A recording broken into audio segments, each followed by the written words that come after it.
Methodist has a lot to offer. Convenient primary care checkups, personalized orthopedics to keep you moving, and experts in specialties like cardiology, neurology, and GI, all in one manageable system, so you can stay healthy and strong. That's the difference between practicing medicine and leading it for you.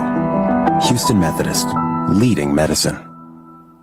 Well, guess what? We have a new podcast for you, the diehard Rice Owls fan. It's Rice Unfiltered. Let's go. Same great content wherever you get your podcast, all that jazz. We'll have regular visits with AD Tommy McClellan, all of our head coaches, and of course, the stories of our one-of-a-kind student athletes. Stay tuned during the football season. We'll have regular chats with Dunleavy Family head football coach Scott Abel, and yours truly will chat with assistant coaches and Saturday playmakers. It's also on the Rice Owls YouTube page. Rice Unfiltered, wherever you get your podcast.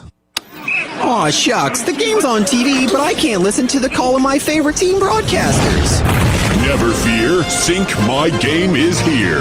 Sync My Game? Yes, Sync My Game. If you have a DVR and streaming device, head to syncmygame.com from Learfield. It's never been easier to hear the impassioned voices of your favorite radio crew synced with the TV. Wow, thank you, Mr. Just remember, syncmygame.com. When you're on the move and looking for nonstop college sports action, get the Varsity Network app and take the game with you everywhere. Stream live play-by-play from schools across the country right from your phone, free. Catch hundreds of weekly podcasts, including shows from your favorite teams, all in one place. From football Saturdays to midweek hoops, it's your all-access pass to the college sports world. Whether it's game day or just your daily drive, the Varsity Network app has you covered. Download now and listen live for free on the Varsity Network app.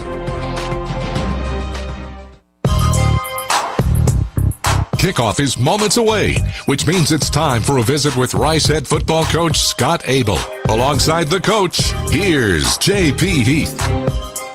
With the head coach of the Rice Owls right before he gets on the field here to take on South Florida. Coach, what are you thinking? Last game of the season, this is it. You want to become bowl eligible, but you have some other things on your mind about this game. Well, what I want to see is us play our best football for 4 quarters. You know, I think we have, shown a lot of glimpses throughout the year. I think we have a lot of things we can be proud of, but there's also a ton of growth to be seen. And I really want our guys to focus on, hey, how do we now finish this regular season playing the best football we've played all year? You talk about how much growth this team has gone throughout the course of the season, even with the losses. Chase Jenkins, he's starting to come through for you as quarterback, starting to really fill out this offense. Well, I think you see what a difference in week 1 now. Here we are, week 12 for Chase. And, experience is a skill, and it means a lot on the field, and especially in that position at quarterback. There's not enough reps that a quarterback can get to completely get 100% comfortable. So every rep, he gets a little closer to that. And I'm proud of Chase, excited that here we are playing some of the best football. He's playing some of the best football his year. And, let's get after it tonight and see what happens. And obviously, last game of the season, you're playing against a good football team. You want to open up the playbook for them. Oh, we do. I mean, the stuff's in the playbook now. I mean, there'll be nothing held back tonight. We're playing for the opportunity to play again, and we're playing one of the best programs in our league, and we're on the road. And, I love the challenge that it is. And now we have to embrace that challenge for 4 quarters, not embrace it for 2.5 or 3. We need to embrace it for 4. Speaking of challenges, Golish provides those challenges for you. Oh, he does. What a tremendous coach. He's done a great job with this program. And, he's built a program that I think around the country, that it represents our league really well, and I think it represents college football well. And so, with that said, what a unbelievable opportunity for us now to put a stake in our future, to come on the road, battle one of the best teams, not just in our league, but in the country, and let's see what happens. Defense is going to have a challenge tonight, that quarterback. Man, well, listen, I don't know if challenge is the right word, right? I think he's one of the best players in the country. He's been mentioned in the Heisman conversation for a lot of the year. And, we need to contain him. He'll make some plays tonight, right? And the key is, how do we limit how many plays he makes and how often he makes them? Yeah, you said it a moment ago, keys to the game. Well, that's the first one. Like we need to keep him bottled up in the pocket. I'd like to see him throw the ball. That's what I want to see. How do we make him one-handed? Very difficult because he's so mobile. And, offensively, if we can get our ground game going, keep him on the sideline, which is going to be a big challenge. I think their front seven is really good. Well, that would be a big boost for us tonight. Good luck tonight. Thanks, appreciate it. W. Yeah, go Owls. All right, guys, he is the man, head coach Scott Abel, and you're listening to Rice Football on Learfield. Kohl's Black Friday deals are here. Grab your coffee and put on your sneakers because it's go time. Through Saturday, save up to 50% on everything from toys to beauty faves, winter styles, and more. Plus, earn $15 Kohl's Cash for every $50 spent. Yep, that's extra Kohl's Cash. So run, don't walk. Just hold on tight to that coffee. Select styles, some exclusions apply. Coupons and Kohl's Cash do not apply to Sephora. Offers end November 29th. See store or Kohls.com for details. Well, guess what? We have a new podcast for you, the diehard Rice Owls fan. It's Rice Unfiltered. Let's go. Same great content wherever you get your podcast, all that jazz. We'll have regular visits with AD Tommy McClellan, all of our head coaches, and of course, the stories of our one-of-a-kind student athletes. Stay tuned during the football season. We'll have regular chats with Dunleavy family head football coach Scott Abel, and yours truly will chat with assistant coaches and Saturday playmakers. It's also on the Rice Owls YouTube page. Rice Unfiltered, wherever you get your podcast. Which schools will take home the prestigious Learfield Directors Cup for the top college athletic programs for the 2025-26 college athletic season? Check out the criteria and follow the year-long standings of your favorite team at L Directors Cup on the X platform or online at thedirectorscup.com. Trophies will be awarded in June 2026 to the winning institutions in all college sports divisions. The Learfield Directors Cup, powered by NACDA, the crowning achievement in college athletics. A breast cancer diagnosis can turn your world upside down. But your Houston Methodist team assures you they'll use the latest cancer research and technologies, collaborating to treat and remove the tumor and reconstruct your breasts, restoring symmetry, sensation, and your sense of self. That's the difference between practicing medicine and leading it for you. Houston Methodist, leading medicine.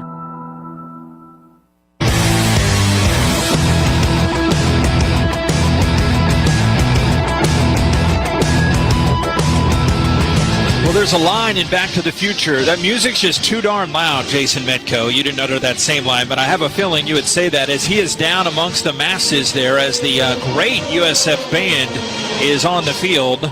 And just a general commentary, not just life in general, Jason. Holiday well wishes to you. And Mama Metko in the house. Yep. Indeed. How's it looking there? How's it feeling down there on the field? I will say the Bulls fans love them some Bulls. I don't think they really understand acoustics in this place very well, but that's beside the point. Looking forward to this matchup here tonight. And yes, we all know South Florida is very good. We know that their quarterback, Byron Brown, is the real deal. But I will submit to you this, gentlemen. We did have South Florida beat Florida this season. We did have South Florida put 63 in Denton against North Texas. But the lone team that they played this season that ran a similar offense to Rice, Navy, they lost to the Midshipmen, 41-38. If there's any chance tonight, it's the Rice Owls. JP, Nate? Yeah, I think that's definitely the case. Tonight, Rice would need a pretty good rush. He gave 319 yards to pass the 2002 Owls team for the 10th most in one season. This Rice team is built on the run. They've got to, like we said, hey, this kind of sounds familiar. They've got to keep South Florida off the field as much as possible. More the first quarter against North Texas than the last three. Yeah, there's no question about that. Rice runs the ball 74% of the time. So you can expect them to do that. And if they can do that and get first downs, that's going to be important. Kind of do what you did like we saw last week. What did they do? They got first down on second down, and that was good to see. You have to be able to keep USF off the field because we know that South Florida, if Byron Brown runs the ball, Rice is and has success, Rice is in trouble. We've seen him do that against every team except Navy successfully, and so you got to be able to keep him in the pocket. How do you do that? You heard what Coach Scott Abel said. He said he'd prefer for him to throw the football. Okay, let him throw the football. Keep him contained in that pocket. Don't let him run, JP. Getting some news now on the Twitter, the American Conference releasing that on the Houston Methodist injury report, Drayden Dickman is now listed as questionable. Tyson Thompson listed as questionable on the Rice injury front, and so is Marcus Williams on the safety front, I do not see Davion Hook is out of the game, and Jack Hane is questionable in that safety game. So that means Marcus Williams plays. How early does Byron Brown, and they're seeing the same injury report that we do, but glancing down, and now it says here Blake Banish is questionable as well. So we knew Braylon Walker was out, so we'll have to get updates, and Jason will shout in our ear once we see more. But stay tuned. Starting lineup, opening kick next here from not so sunny Tampa, Rice and South Florida. It's Rice football from Learfield. Porsche is proud to partner with Rice University, celebrating a shared commitment to excellence and innovation. As part of this exclusive partnership, Rice students, alumni, and staff are eligible for special incentives on new Porsche models, including the all-electric 2025 Macan. Plus, enjoy 3 years of complimentary maintenance with the purchase of any new vehicle. Visit today and show your Rice ID to take advantage. This offer is just for the Rice community. I'm Chris Shoppa, owner of Shoppa's. For 42 years, our family has been providing you the best John Deere products and services in the industry. One of the things I'm most proud of is when you come to Shoppa's, you are buying more than a piece of equipment. It's a commitment from our Shoppa's family to yours to support you after the sale and be there when you need us. So the next time you're in the market for a John Deere tractor, a gator, or a mower, come see us at Shoppa's and experience what we call the Shoppa's difference. The passion. He's going to take it to the house. Dinner's cooking. Touchdown. The fury. There was flames on that ball. The speed. 35-40. There he goes. Down the sideline. Western College football. For the end zone.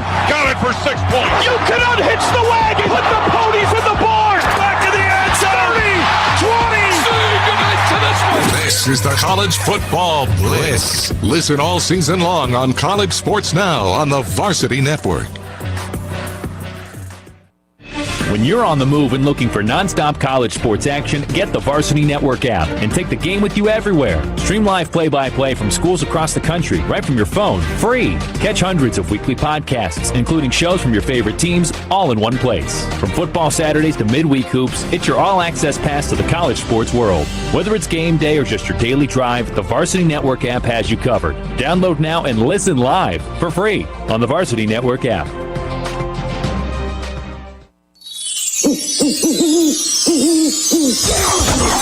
Heaving it towards the end zone left side. Jump ball. It's caught.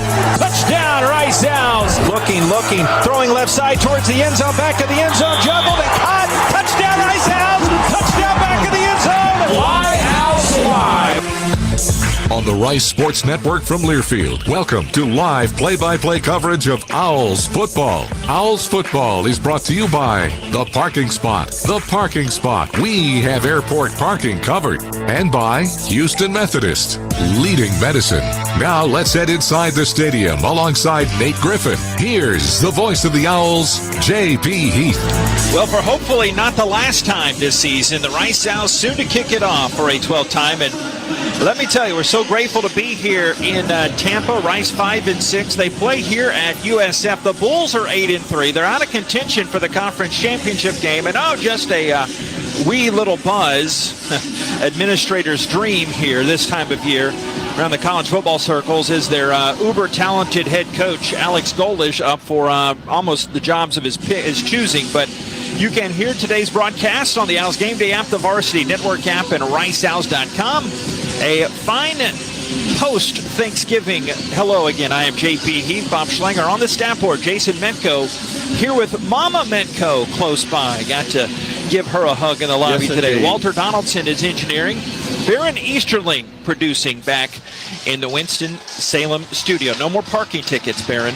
But Jason Behringer, pride of Friendswood, Texas, at least at one time, is our spotter. And Nate Griffin of my Fox 26. Fox 26 is my Huckleberry. Nate, Owls, once again, where have you heard this? A massive underdog against an up-tempo team with, get this, a coach who's about to jump ship. But paint me a picture.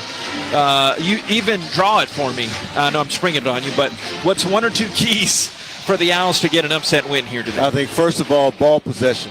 You need to possess the ball almost as much as you possibly can. You need to beat them on time of possession, number one. Number two, you got to keep Byron Brown in the pocket. You do not want him running outside of the pocket. You don't want that. That's trouble. And you cannot turn the ball over. If you turn the ball over, that spells trouble. You cannot do that at all, man. By the way, let me also say a key to the game. I love working with you. It's been a great season, man, no matter what. And we're going to have a good call tonight. Amen to that. We control what we can control, so grateful to have you and the gang by the side right now. I got to tell you, and we'll bring in Jason Metko again as the lights come back on.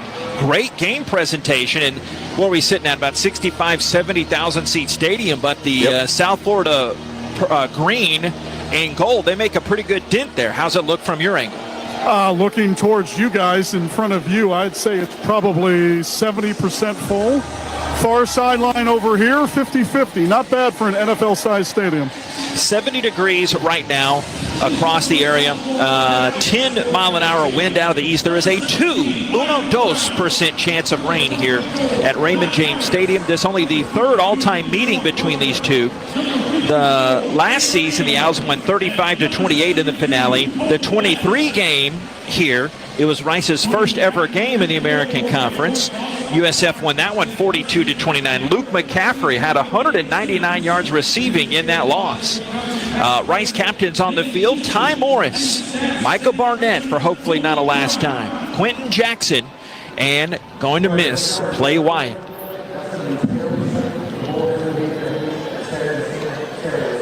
Don't know if we have the officials mic'd or not, but the dulcet tones of Matt Overton down there on the field. It is a hedge. You won the toss. Or receive. Rice has won the toss. Put your back that way.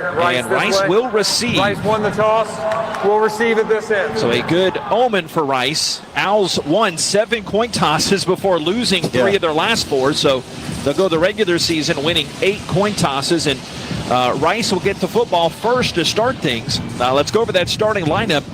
For quarterback Chase Jenkins, 6 foot 191, the first Owls quarterback to start every game in the season, Nate, since Taylor McCart? Dreyfus Jackson. Dreyfus Jackson. How could I forget my guy? Your nephew there. Dreyfus Jackson. Sorry, really Dreyfus. Nephew, but, so Chase Jenkins has been durable. And he's also up to set some percentage throwing records. He's 69% on the season and needs 14 yards for 1,000. But Coach Abel saying, like you just heard chat with Nate, experience is a skill. He's getting that experience. Quentin Jackson in the backfield. He has the most yards rushing for a Rice Owls running back since the fire hydrant. Jawan Davis in 2014 had a 956, but Q-Jack 808 yards and averages 5 yards per carry. We'll see who's out at the receiving core in the slot for Rice. We know Braylon Walker is out, but Aaron Turner, one slot, Drayden Dickman questionable, so we'll see who's out there, and we expect Micah Barnett there tight end. Line for Rice, David Stickle, the starting center, Florida State transfer, a little bit away from here, but a Pace, Florida native. Natani Fehoko and Patrick Fallon are the guards, and Sean Sullivan, the tight tackle from Yale, and the Round Rock native, Luke Miller, expected to be the split tackle. We're getting ready to go here. It's being teed up. Chase Leon is about to kick this one back deep for the Rice Owls. Quentin Jackson is back standing inside his own end zone. Owls in their silver tops, gray pants, the late show of the tee for the touchback for Quentin Jackson. And they'll bring it out to the 25-yard line, right to left. That defense, the coordinator is Todd Orlando. The Owls are 1-6 against Todd Orlando coordinated defenses. You can break that down a little bit, but he's very familiar across the college football circles. Oh, yeah. DJ Harris, the pride of New Caney, Texas, the B backer. Devin Lee, the nose.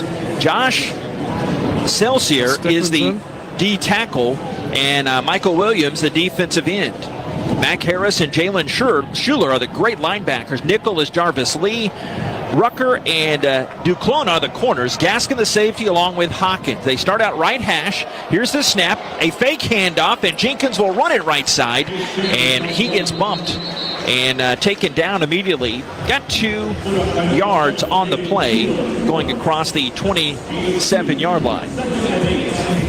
Drayden Dickman did get that started, that slot position. So second down and 8. And good to see what the Rice Owls are doing early, but they're going to have to make sure that on third down, it's not third and long. You need a big play here on second down, JP. Second down and 8. We've talked many times throughout this season about they need those third and manageable. Second and 8 play. Coming back to pass. Doesn't like it there. And he gets wrapped up and sacked. Big play by Celsior coming back, a 7-yard drop back. Celsior, his second sack of the season, and the Owls third down and forever. They need 15 from their own 20. Yeah, that defensive line looks like they're already having their way with the O-line. But you saw something that Chase Jenkins wanted to do. He stopped, he paused for a moment, and when he paused, that's when the tackle was made for loss. So just trying to figure out what he was thinking at that point. Third down and 15. Owls right to left. And flags come before this is snapped. This is how this game's going to go, Nate. Yeah. Offense. Owls third down and 20 now after that infraction. 5-yard penalty. The offensive variety. Well, got to go the other way. Not the way you wanted to start the game, JP. And remember, we talked about not turning the ball over, no penalties either. Can't have those. Twins to the left side. One of those is Turner. Owls need a big play here. Here's the snap. Turner in motion. Hand to Jackson. Cuts right. Falls down left. He got slammed down there in the backfield. Had a couple on that play. Mac Harris there at linebacker making that hit as the Owls will punt it. Harris from the Villages, Florida, tonight ties a school record with his 58th game played. And, well, that was a quick hiccup of a drive for Rice. But I don't have a problem with that series the way it started. What you need your defense to play big. And if they can do the same that we saw from these guys, you got a good start. Christian Neptune back to return this punt at his 45-yard line. Alex McKenna's had a very solid second half of the season. Takes the deep snap from Freeman. A high winding kick. Hits a wall of wind and is slammed down at the 50 and comes trickling down the hash at the 42-yard line. And, well, it turned out better than what it started. Just a 36-yard punt. And pretty optimal field position to start here for the South Florida Bulls. Wind right in McKenna's face there. Holding. Receiving team, number 32. 10-yard penalty from the end of the kick. First down. I was not aware of a flag, but they gave us one. Byron Brown, 6'3", 232, playing his last game here at USF, at least for a home game. Leads the nation in total offense, 344 yards per game. We're going to check on the line there. Bowman, their left tackle, was iffy, but Cole Best, their center. Thomas Schrader, one guard. Zane Herring is the other, Florida State transfer. Connor McLaughlin is the right tackle. Davenport, the running back. And Bowman is getting the start. We were told he was iffy before the game, but a Magnolia product, a U of H transfer, that left tackle there for South Florida in their alternate black unis. The clap and the snap, handoff to the back, Isaac, running to check that. That was Davenport who got that carry, 25, not 15. He plows his way for 5 yards around that left side. We might give him 6. And they love to go fast, Nate Griffin, maybe even faster than North Texas if that's possible. Here's the clap and the snap, handoff Davenport, weaves his way to the right, got stood up and pushed back, and the hit comes in from Onionwu and the Rice Owls defense. Yeah, I love that. Put them in a third down and about a 4 situation. Blaine Banish on the defensive line for Rice. Bots out there on Onionwu and Mutombo. Alway Morris, the linebacker. Stevenson, the Viper. Get a look, see if Williams is out there. See Chavez out there. Porter and Harper are the corners. Third down and 5 yards. Here's the snap. Back to pass. Nothing there to the right for Brown. Dips out of his sack. Comes right. Stops. Chased by Morris. Flees his way left and sidearms it left. Caught at the 40. Up to the 45. First down. Kane absorbs the hit from the receiver. And that was Davenport, the back, coming out of the backfield. And Jack Kane made that hit, 14 yards, made something out of nothing. Yeah, when they thought they had him, they really didn't have him. He's got great footwork, JP. The chains aren't set yet, and Brown still takes this and hums a spiral right side, caught by Neptune. Juggling it now, turning it out right. Owls missed tackle, and coming here to the near way, the 45-yard line.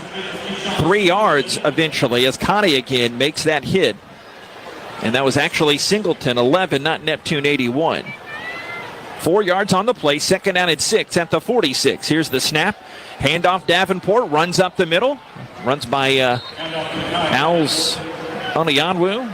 Grabs on and holds down to the 40-yard line. Got a few.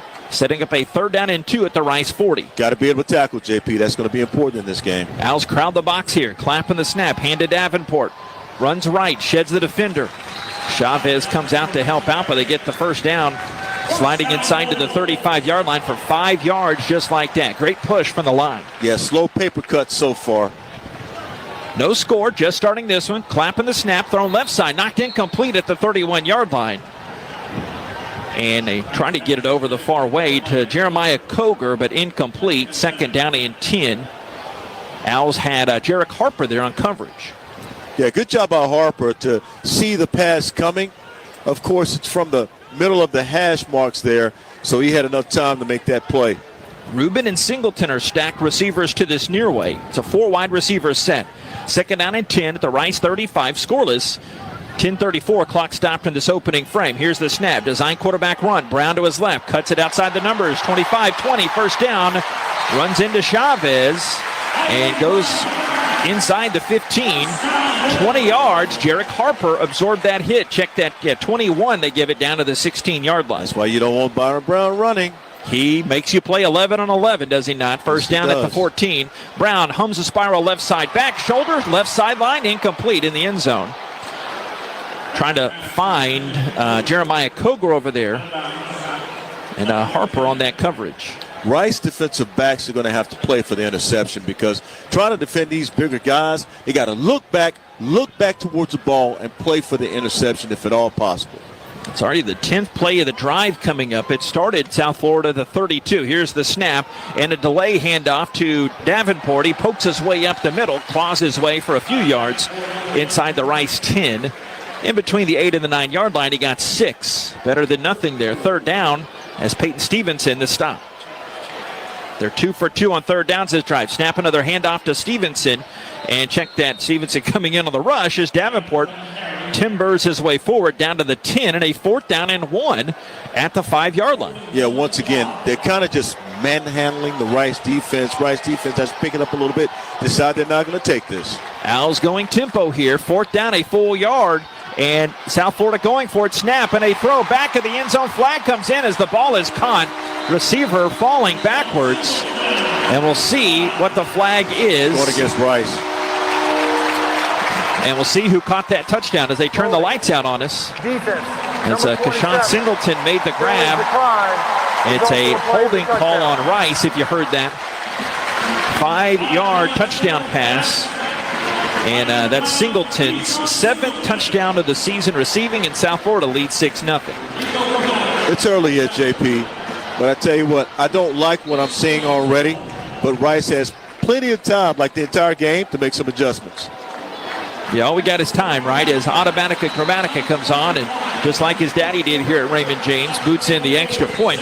9:25 of this first quarter. South Florida 7 and Rice nothing. We'll take a deep breath. We'll be grateful. We'll come back in a bit and recollect. This is Rice Football from Learfield.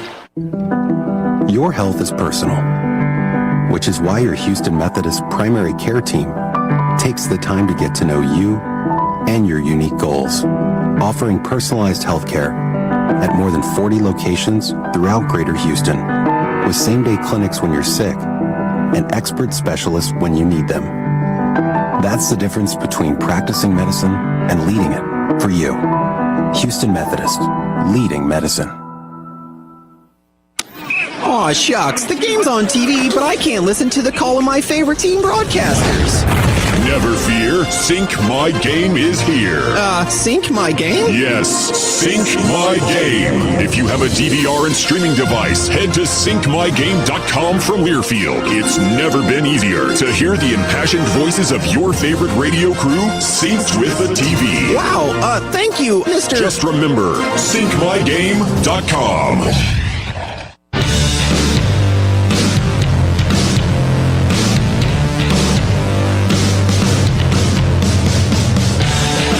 9:25 left in the first quarter.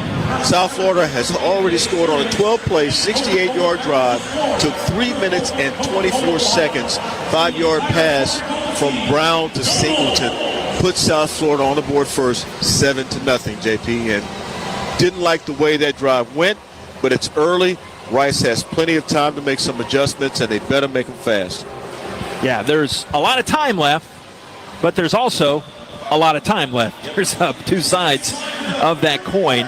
And can I spit you with some other good news? Go for it. Rice has not won a game this year when they have scored first. So that's good news. Got them right where we want them, right? That's good news. I tell you what, though, it's all about confidence. and you want to get some early confidence in this game. If you want some early confidence, you're going to have to move the ball. You're going to have to convert on third down, and you have to play defense like you really want to play defense. And if it means, look, we got to stuff the ball down their throat, that's what you have to do defensively. Defensively, on opening drives this year, the Owls defense has allowed scores now at 7 times in the 12 games of the regular season. Hopefully there's a 13th in a bowl game somewhere out there for us, but Rice is 5-3 this year in scoring first. 0-3 when scoring first. When the opponent scores first, Rice is 5-3. So all 5 of their wins came when the other guy gets on the board first. Rice football brought to us by Houston Methodist, the official healthcare provider for Rice Athletics. Visit us at HoustonMethodist.org. Houston Methodist leading medicine. I'd like to thank folks all year long for tuning in, especially on our In the Booth feed as well, on the Owls social media pages, Owls YouTube and X accounts. Appreciate you finding us wherever you are, tuning in here this fine Saturday night here in Tampa, Florida. Can't think of a better thing to be doing than calling a college football game at a pro stadium like this with an opportunity to get to a bowl game. And that's kind of the way you have to look at it. And Thompson is playing in this one. He is back deep with Jackson for the Rice Owls. They're staggered on that return. USF, as I mentioned earlier, they have their alternate black jerseys, white numerals. They have the numbers on one side of their helmet and that bull's horn logo on the other side of that white matte helmet. And the kickoff coming up now for the South Florida Bulls. The kicker, Adam Zawagi, the Davidson transfer. Sure, Coach Abel and company have the scouting report on him. Here's the kick high and back to the right corner, and Jackson pays it no mind as it goes out of the back, and a touchback coming after the 25. All right. Reload. Owls will drop 3 yards on that opening drive. They can only go forward now. That's all they can do. And I think, number one, you have to be able to get a push, get some leverage along the offensive line, because right now, South Florida, they have dominated the Rice offensive line. And we know that when you go with a 5-man front, it's very, very difficult to pull, which is what the guards like to do. Got a wing left Falk and a slot right Turner goes in motion. Jackson in the back as they start the drive from the 25 and a handoff. Check that. Yeah, that was a little slip off to Turner. He boogied his way around the right end and moseyed out of bounds upfield for 7 yards. Jonas DeClona, Wisconsin transfer, Naples, Florida native, pushed him out. 2nd down and 3. Pitch caught him on the left shoulder pad also. Had he been able to get it in his hands, he would have been able to get the first down. He had to slow down and adjust just a little bit, running towards the other side of the field over there. It's Rice offense, 21 points per game. The South Florida defense, 25 points yielded per game. 72nd in the country. 2nd and 3 up past the 30. A handoff to Jackson. Runs right and gets decleated. Planted hard by Jalen Schuler. The flag comes in. Nope, no flag. Lost 1 on that play. So 3rd down. Pretty friendly spot for Rice. Not a gain half a length of the football, actually. 3rd down, they need 2. Yeah, we talked to Quentin Jackson about running into bigger guys because he's not that big. I don't think he has a problem with it, JP. That just comes along with the territory. And now they bring in DeAndre Hardiman. Yeah, we talked to Q-Jack last night outside the elevators. He's become a press conference vet there. Smooth veteran. Here's the snap. Fake handoff. Jenkins runs it right side, 40. Up to the 50. Down the right sideline, 40. And gets shoved out of bounds. Around the 35 on the sideline. Right angle. The South Florida Bulls. DeClona actually pushed him out back to the 43. I thought Jenkins was about 8 or 9 yards farther down the field, but it's still, I'm not going to turn down a 24-yard run around the right side. I love that sleight of hand, and of course the Bulls didn't know where to find him, but he got the first down big time. Hardiman in the back here. He had a season high and career high 66 yards rushing in that loss to North Texas. Dickman out wide. Turner in motion. Snap. A fake to Hardiman. Right. Jenkins wants to throw it. Goes up the seam left side. Knocked incomplete for Dickman. Streaking his way across the middle of the field. Good defense there by Ben Knox, DeLand, Florida graduate student. But a good time to throw there. 2nd and 10 at the South Florida 43. Yeah, you're trying to get up the field, and I thought that was a good route by Dickman. Defensive back was all over him. I thought there might have been a flag coming out, but not the case as he was running that slant route far side. South Florida 7, Rice nothing. 7:33, about halfway through this first quarter. Rice working right to left, second and 10 to 43. Snap, Jenkins fakes it, fakes the option pitch, running right, taking it back inside the 40. And he gets planted near the 38, 39-yard line. Went for about 5 yards on that play. So manageable 3rd down and 5. Jabari Smith, Orlando, Florida freshman, that nickel back on the stop. Yeah, Chase Jenkins is going to have to be very involved running the ball tonight, like we saw last week against North Texas.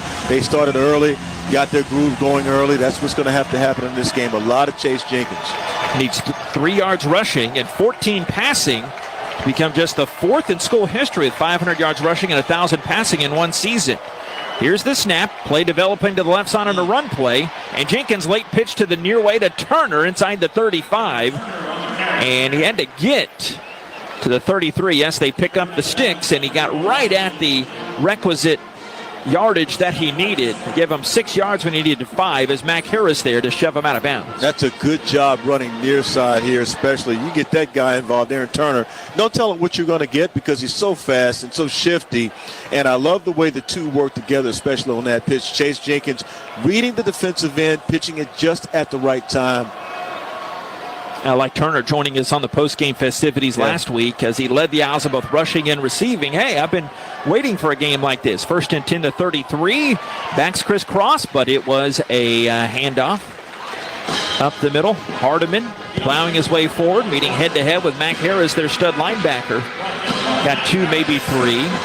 4th in the conference in tackles, Harris. Top 10 in many categories across South Florida lore. You know, certain games you have to pick your spots. I think tonight could be a Hardiman game. Jackson gets in there in certain spots and does his thing as well. Yeah, with Dalen Alexander being out the last few games, Hardiman's been that true second back. Here's the snap. A fake to Hardiman. Keeper. Pitch left side. Sideline. Turner darts inside the 25-yard line, going away from us as Harris there with Lee helping out on that tackle. 3rd down. Gave them about 3, maybe 4. They need 3 yards, 3rd down, 7-0 South Florida. Rice second drive. And I like what they're doing in terms of time. They're able to hold on to the ball. They're converting a couple of first downs here. And you just have to keep doing that, hoping that you can wear down that defense. 2 third downs on this drive. Need to be able to do it again. 3rd down, they need 3. It was credited a 5-yard run. Pistol set, Jenkins, 3rd down and 3 to 25. Snap, a handoff to Hardiman, runs his way right up the gut, and grabbed and thrown down by Schuler and company, a 2-time conference defensive player of the week. 2 yards, but still 4th down and 1. I'd imagine Rice would go for it here. Got to. South Florida 7, Rice nothing. Yeah, driving into the wind. And plus, you know you've got to get points in this game. You're not going to win this game with field goals. Well, you need some confidence too, JP. And I think in order to build a confidence, you want to run with the football. Show South Florida you're serious about it. NFL Stadium, but South Florida has put some fannies in the seats here. Here's a 4th down and less than a yard. Snap, flea flicker, back to Jenkins, picks it up at the 40, has to sidearm wing it to the right side, incomplete. That was busted from the get-go. A 4th down and a flea flicker.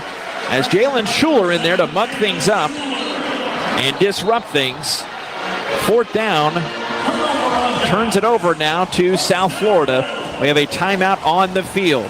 South Florida 7, Rice nothing. 4:10 of the first quarter. The Varsity Network App, the Owls Gameday App. It's Rice football from Learfield. Every great team has a game plan. What's your game plan for retirement? Join us in person for a 2-night comprehensive retirement planning university course. It's interactive, instructor-led, and covers what you need to know when it comes to retirement planning, taxes, income strategies, common mistakes, and more. If retirement is the next play for you, this class sets the formation. Reserve your seat at retirementplanninguniversity.com. That's retirementplanninguniversity.com. Retirement Planning University is a nonprofit and not an accredited university. See website for disclosures. Go Owls! Rice fans, need a place to stay while watching your Owls play ball? Located just steps from campus is the Hilton Houston Medical Center. Visit us today at houstonplaza.hilton.com or call 713-313-4000 to get that special Rice discount. Again, that's houstonplaza.hilton.com or call 713-313-4000 to get that special Rice discount now.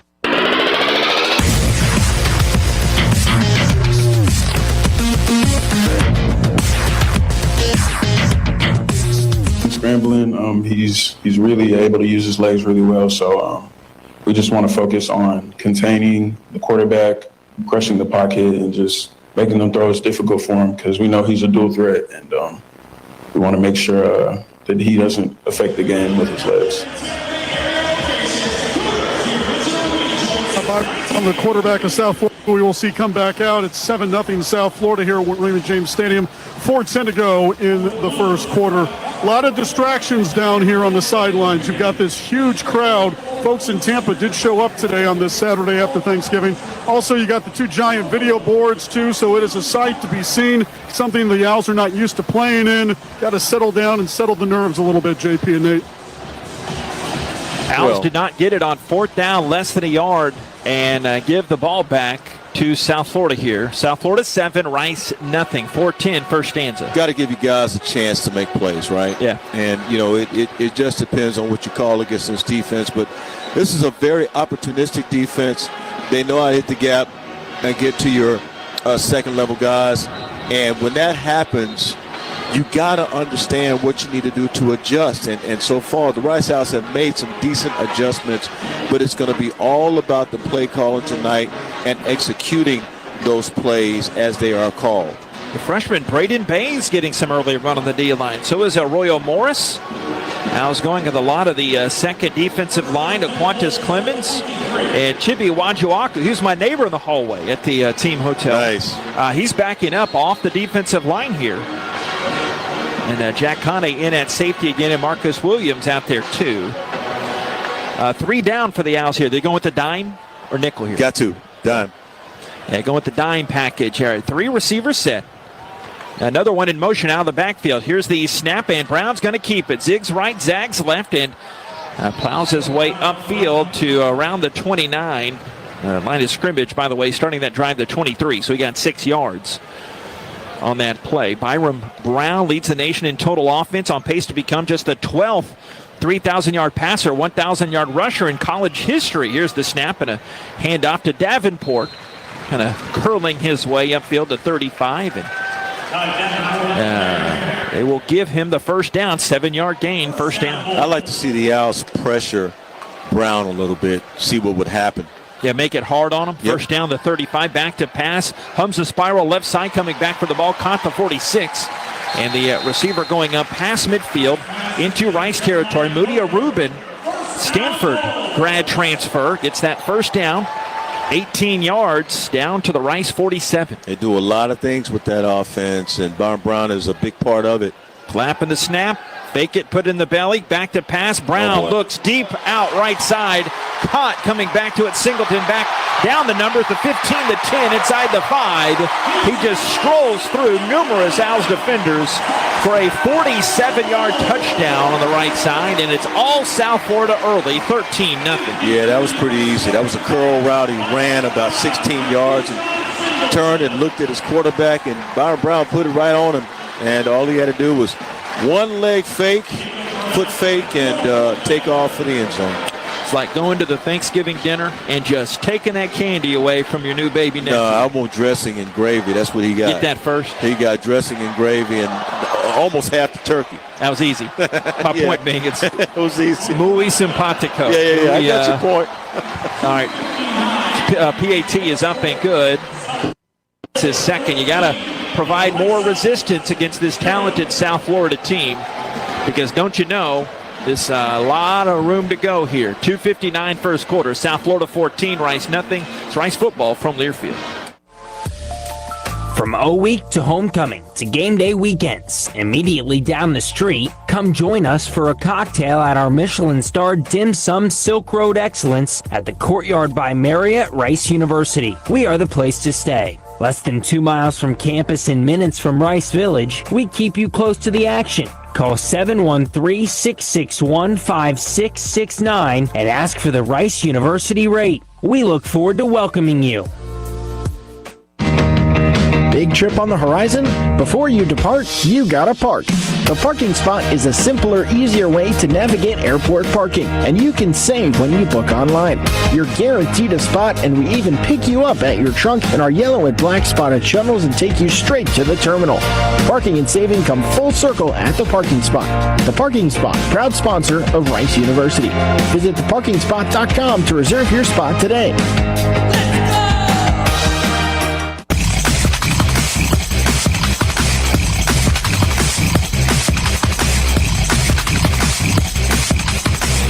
Don't want to sound like a broken record, but we're still in the first quarter, 2:59 remaining, and already the Bulls have 14 points on the board. This last one on the strength of a 4-play drive, 77 yards, a minute and 11 seconds is all it took. A 47-yard pass from Brown to Keyshawn Singleton. He's got 2 touchdowns on the night. And in terms of receiving, wow, he's having a really, really good night so far as well. 3 catches for 56 yards and 2 touchdowns.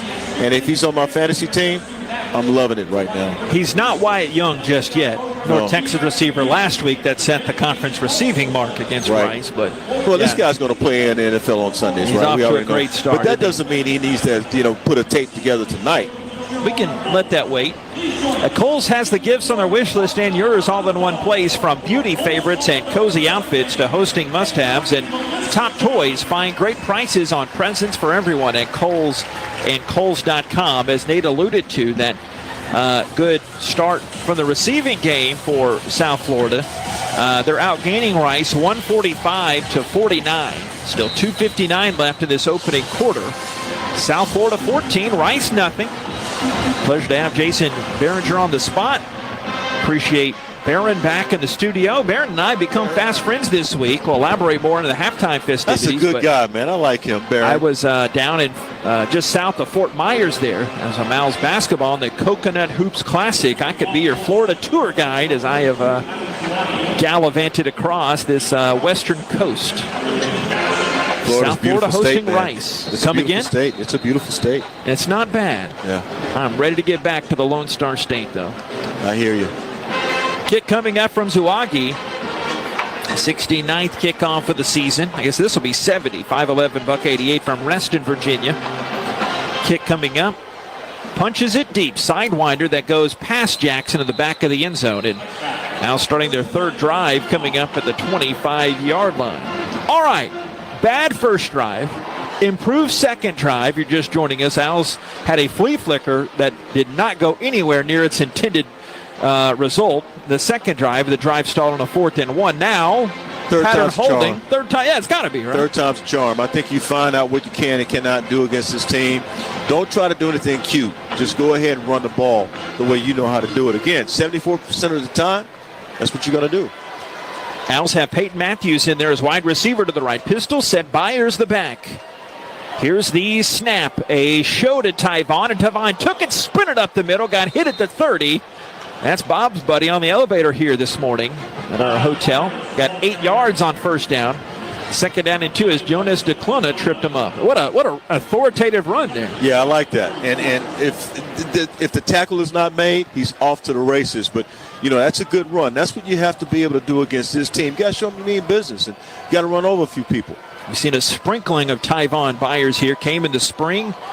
Had over 5,000 rushing yards at Lake Creek. Dickman in motion on a 2nd and 2 play. Snap, they fake it to the right, come back to the left on a keeper, and he comes out wide to the sideline, and Jenkins is tackled short of the sticks. He still got a yard when he needed 2, as DeClona has been that man on the spot there for the run defense for South Florida. Third down, less than a yard near the 35. Well, the Bulls play sideline to sideline, so they spread you out. And if you're trying to hit one of those gaps, it's very difficult because they have a safety backing them up. So you got to do something that's going to, allow you to get down the field. Maybe throw the ball a little bit. right, Falk and Barnett are both in there as the tight ends. Dickman in motion, snap, handoff, Byers comes his way, comes to the left and picks up the first down past the 35. He got 3. Yeah, maybe 2 actually. As they say, he got arrested down to 36 and a first down. Minute 36 to go. Running clock first quarter. 14-0 South Florida. We saw Byers on the elevator earlier today, remember? And he had that look in his eye as though, hey, I really want the ball. And he's showing you he wants the ball. Yeah, we've seen the young running backs for Rice this year really show you a glimpse into the future. Turner, slot right for Rice. Dickman out wide to the left. Last minute of this opening frame. Jenkins shotgun. New set of downs, the 36-yard line. Right to left. Fake to Byers. Pitch left side, and Turner said, why did you throw me the ball? As he tried to usher his way up to the left, and he got hit for a loss on the play. Line of scrimmage at 36, and he got thrusted out at about the 34. So he dropped a couple. 2nd and 12. Pitch plays on the short hash are really difficult because the defense has a chance to see what you're doing. So they're going to get you in a situation where you're not going to get up the field very far. You may be able to get a yard or 2, but generally it's going to be one of those tackles for loss situations. Michael Williams made that last hit, senior from Farmington Hills, Michigan. 2nd and 10 to 36. Here's the snap. Handoff to Turner around the right in the 40. Sheds a tackle. First down, 45. Up to midfield, and he gallivants out of bounds. Right sideline in USF territory. The 46, as there goes Duclona again, making the hit. On that run for Turner, 20 yards. Aaron Turner's found his running shoes. That's here. a good one, but on the fly sweep, I like that. I mean, that's what you want to see. It's a similar fly sweep, but that's what you want to see. Move the clock, move the chains, let this guy get it done for you. And that'll be the last play of the quarter, as Rice will not have a long way to go at the start of the second, as they're just inside South Florida territory. South Florida 14 and Rice nothing. We go to the second after this. The Varsity Network App and the Owls Gameday App. It's Rice football from Learfield. Balancing your work, family, and health is a lot to manage. Houston Methodist has a lot to offer. Convenient primary care checkups, personalized orthopedics to keep you moving, and experts in specialties like cardiology, neurology, and GI, all in one manageable system, so you can stay healthy and strong. That's the difference between practicing medicine and leading it for you. Houston Methodist, leading medicine. Which schools will take home the prestigious Learfield Directors Cup for the top college athletic programs for the 2025-26 college athletic season? Check out the criteria and follow the year-long standings of your favorite team at L Directors Cup on the X platform or online at thedirectorscup.com. Trophies will be awarded in June 2026 to the winning institutions in all college sports divisions. The Learfield Directors Cup, powered by NACDA, the crowning achievement in college athletics.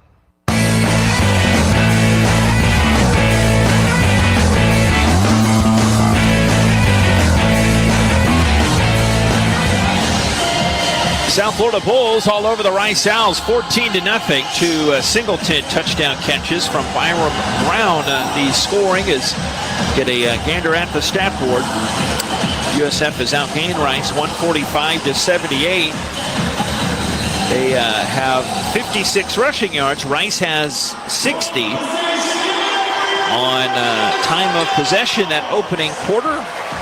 10:25 for Rice, 4:35 for USF. But much like we said last week against North Texas, it's not going to be a huge counter. You'd expect Rice would dominate that. But South Florida in the first 15 minutes of regulation averaged over 9 yards per play. Rice just over 4 yards per play. Brown for the Bulls, 5 of 7 passing for 89 yards. I won't read out all the stats, but Jenkins 1 of 3 for 18 yards. And he also leads Rice in rushing with 25 yards. Yeah, kind of taking a look over at the huddle for the Rice Owls right now during this timeout. And you can see Scott Abel talking to his offensive coordinator kind of quite a bit. And so, you know, I think they've got to focus on what they can do well against South Florida. And obviously, you know, you got some sleight of hand plays. I still think Chase Jenkins is going to find his gear tonight. But what we've seen backs come in there, do a pretty good job. And right now, I'm loving what I'm seeing from Byers. I really am. He's having a good game also. Jason, we have a special thing on the field now. What are you seeing? We have a marriage proposal. What? And, of course, she said yes because there's about 90% of the lower bowl full. And the ring is on the hand. And the Bull mascot there in his tuxedo and the flowers there to congratulate them.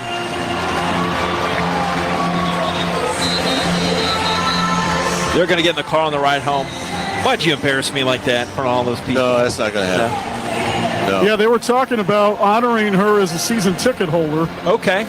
And guy pulled a fast one. Good job on his part. USF 14 and Rice nothing. Rice still has the football. They'll be coming our way. We're in NFL Stadium, so we're down almost in the corner here, even about the 20-yard line. The Rice in the gray pants, silver helmets, white jerseys, blue numerals, names on the back. South Florida, the alternate blacks. You're sitting on the 20. I'm sitting on the 15. They're not that far over. Yeah, that part. The press box is not 5 yards wide. That part. Just let you know. All right, 1st and 10, Rice at the 46 of South Florida. Jenkins shotgun. Back behind him, takes the handoff. Byers runs left guard, gets stood up and shoved back. Schuler and company helping out there for a 2-yard gain. 2nd down and 8 inside the 45. Got to keep them off the field, JP, in any way possible. They got to keep them off the field. You need a first down. Need a series of first downs if you're the Rice Owls. If you can make some, 3rd down into first down, 2nd downs into first downs, just need to happen. Byers some run on this drive. We saw Quentin Jackson that first drive. We haven't seen Q-Jack since, except on the return. 2nd and 8, the 44. Here's the snap. Fake to Turner. Running Jenkins, and that was busted from the start as the Owls could not hold the block there. Big fella Devin Lee came in first and then pick a number on the interior line as Rice drops a couple. 3rd down and 10, the 46. Yeah, I tell you what, they read the Dodd play, no ball. They read the jet sweep, no ball, and they saw Chase Jenkins and took it down. And that's tough. When the defense is able to see what you're doing and it's a tackle for loss or, no gain, that means they're really, really watching what you're running and studied you very well. Rice 3 for 5 on 3rd downs. They're bottom 30 in the country on 3rd downs. Here's the snap. Jenkins on 3rd and 10. Nothing to the left. Skips to the right and breaks one tackle. Skipped his way past the original line of scrimmage, so he got a yard to 45. But Mac Harris doing Mac Harris things kept him home close to the line of scrimmage. 4th and 9, and it's like Rice will have to punt it here in plus territory. Offensive line, man, they've got their work cut out for them tonight because right now, again, we said it earlier, said it twice earlier, that defensive line of South Florida right now dominating the Rice offensive line. Back to return this punt, Josh Porter from Sebring, Florida. 7 returns, average of 6 yards. Bichetta has been punting it really well. It's a low punt, wind at his back, and hits right behind the returner Porter. A 45-yard punt, but the net will be 25 as it'll come out to the 20-yard line on that touchback. And there's a timeout on the field. 12:48 to go, 2nd quarter. All South Florida, 14-0 over Rice, and the Bulls get the ball back after this. The Varsity Network app, the Owls Gameday app, it's Rice football from Learfield. I'm Chris Shoppa, owner of Shoppa's. For 42 years, our family has been providing you the best John Deere products and services in the industry. One of the things I'm most proud of is when you come to Shoppa's, you are buying more than a piece of equipment. It's a commitment from our Shoppa's family to yours to support you after the sale and be there when you need us. So the next time you're in the market for a John Deere tractor, a gator, or a mower, come see us at Shoppa's and experience what we call the Shoppa's difference. When you're on the move and looking for nonstop college sports action, get the Varsity Network app and take the game with you everywhere. Stream live play-by-play from schools across the country right from your phone, free. Catch hundreds of weekly podcasts, including shows from your favorite teams, all in one place. From football Saturdays to midweek hoops, it's your all-access pass to the college sports world. Whether it's game day or just your daily drive, the Varsity Network app has you covered. Download now and listen live for free on the Varsity Network app.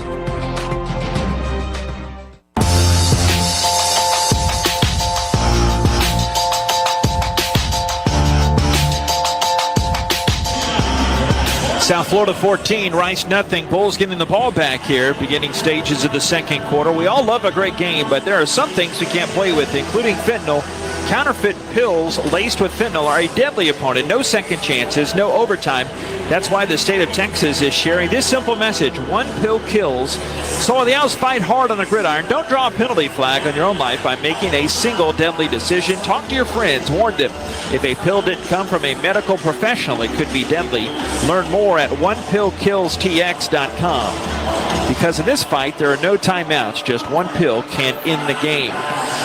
Well, I'd like to ask questions generally I know the answer to, but how do you adjust after Byron Brown's used his legs for some good plays, but found some creases in the Owls coverage to find Singleton for a couple scores already? So let's go ahead and lay this out. We really don't know what needs to be done, right? Yeah, we do.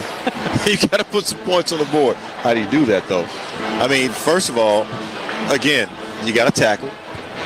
That's number one. You got to tackle. We've seen some missed tackles tonight already. Don't even want to count how many we've seen.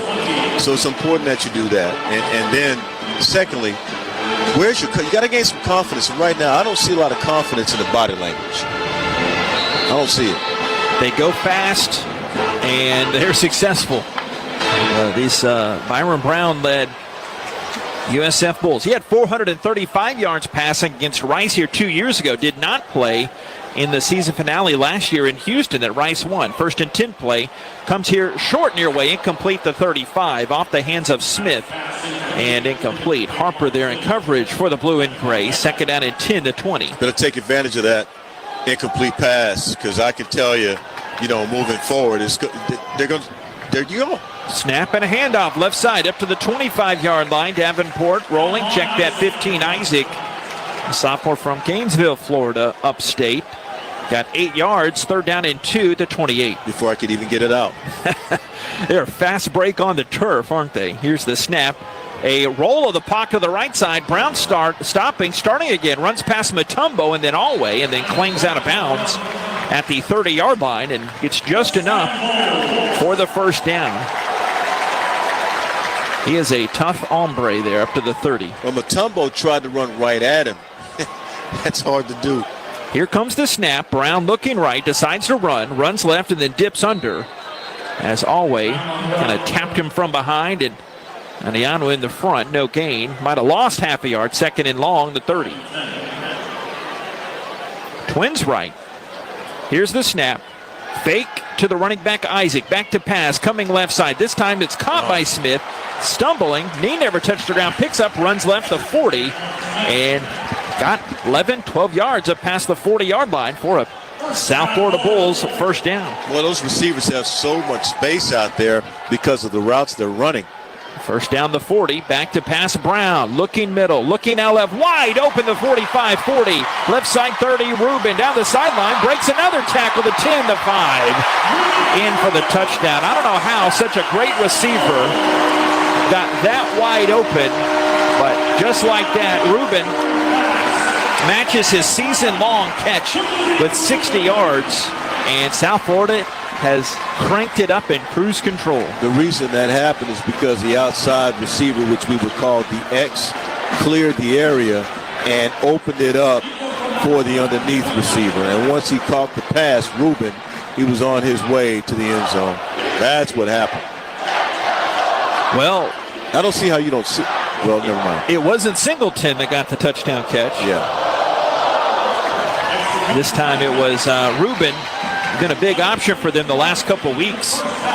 Their Dramatica's PAT try is up and good. We'll take another timeout. But all South Florida, 21-0, 11-21 of the second quarter. You've got to get it quick. The Varsity Network App, the Owls Gameday App. It's Rice football from Learfield.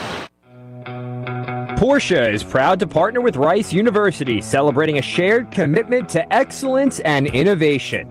As part of this exclusive partnership, Rice students, alumni, and staff are eligible for special incentives on new Porsche models, including the all-electric 2025 Macan.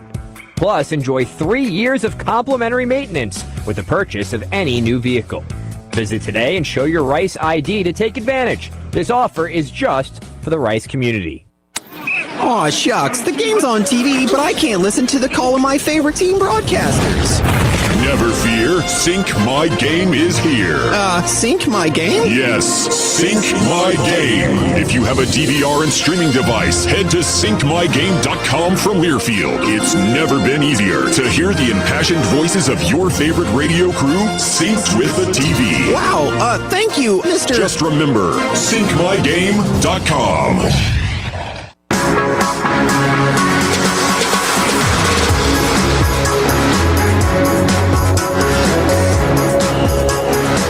Well, the second quarter starting like the first quarter. 6 plays, 80 yards, 1 minute 27 seconds is all it took. 60-yard pass to Reuben from Brown, and right now, South Florida leads Rice by the score of 21-0. 11:21 left in the second quarter. Got to regroup. Find some way. You got to regroup. Rice Athletics has announced the launch of the South Main Fund, a new way for donors to directly support Rice student athletes and help ensure we continue to recruit, retain, and develop the best in the nation. This fund supports NIL opportunities and provides resources to keep our teams competitive. Give today at riceowlclub.com/give. Go Owls. All Bulls 21-0 here in Tampa at Raymond James Stadium. No bull. Tell you that. Yeah, no bull about it. So it's just a matter of being able to understand your assignment, and that was a missed assignment. You got to know if they're running a crossing route like that, especially with the outside receiver going to the post, somebody's going to be underneath. That's the safety's responsibility. So that was a missed opportunity there. I won't say for an interception or pick six, but definitely a missed opportunity to make a play. Yeah, it got sideways a bit early, but in a moment like this, you almost have to have a turnover.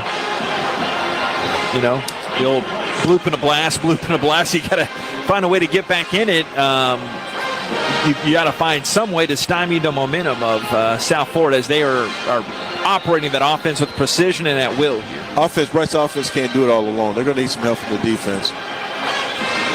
Here comes the punch here from South Florida's kicker Zawagi, and this one goes over the head of Jackson. We'll see if Q-Jack comes out there. We haven't seen him in a few series running the ball. That's a head of hair there on the monitor, Nate. Yeah, they have, what is that, Auburn and Brown? Yeah. Is that what it is? Auburn and Brown? Like a clown wig. You got two guys. One guy's wearing a brown wig. The other guy's wearing an Auburn I think that's their wig. hair. Yeah. Can't be. I think it was. No way. All right, Quentin Jackson back in the backfield. I'm jealous. Yeah, I don't have that hair anymore. One receiver to the right is Dickman. Now start the drive from the 25. Snap, backs cross, option left side. Jenkins gets hit in the chest and slam back. What a play coming up from Fred Gaskin to safety. No gain on the play. Vanguard High School. The high school quarterback had 2,000 yards passing. The number 19 safety in the nation coming out. I would tell you, the Rice Owls have had more success running A-gap, B-gap. And right now they're trying to run a lot of pitch plays. And like you run the old 28 sweep, 28 toss, something like that, and not working. Hard to get wide on this defense. Snap and a jet sweep to turn around the right end. He gets wide past the 25, and he is cat quick around the right end and got bumped out by Rucker, their corner. The Tennessee transfer. No doubt Coach Golish pulled some strings to get him out of the portal. 3-yard gain.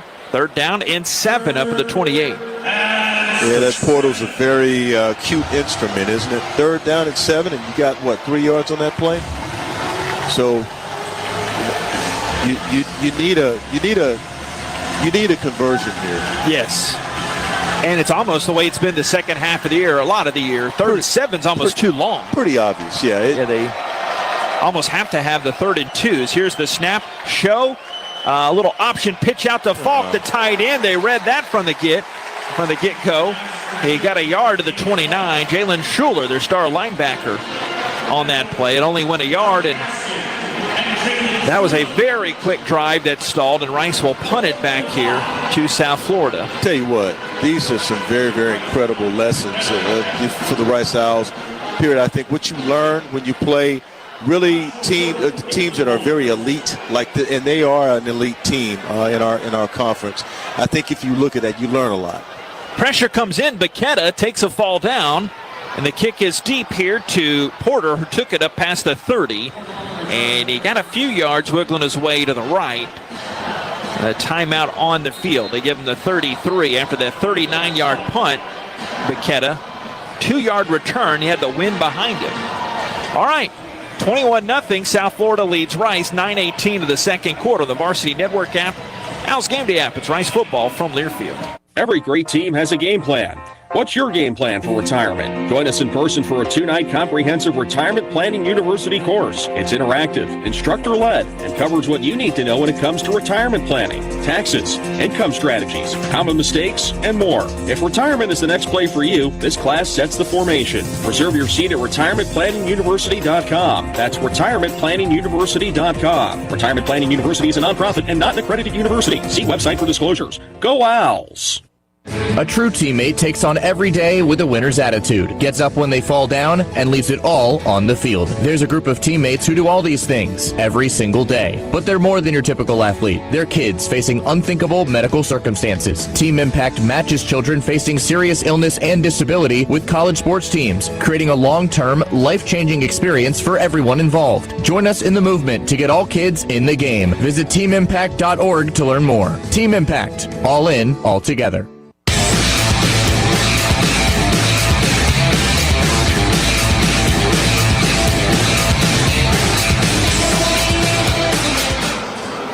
James Stadium in used to be sunny South Florida. It's dark right now because it's getting late. It's 21-0 in favor of South Florida leading Rice. Rice volleyball team, well, postseason almost went their way. They lost the American Championship, but fear not, Rice fans. Volleyball team is going to host their NCAA tournament selection show party tomorrow at the Brian Patterson Sports Performance Center. Doors open at 4:30. NCAA selection show starts at 5. It'll air on ESPN if you can't make it out. The Owls went 21-9 this season, 17 straight wins, their first American regular season title, and the RPI in the top 25.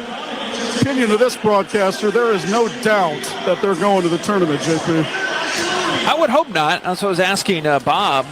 Thanks for breakfast again. Don't see a way of a potential snub. I'm sure wilder things have happened in NCAA volleyball history, but news shock. I'm not a volleyball historian, but yeah, Jenny Volpe, another fantastic campaign. 21-0. All Bulls here. South Florida gets it back. 9:18, second quarter.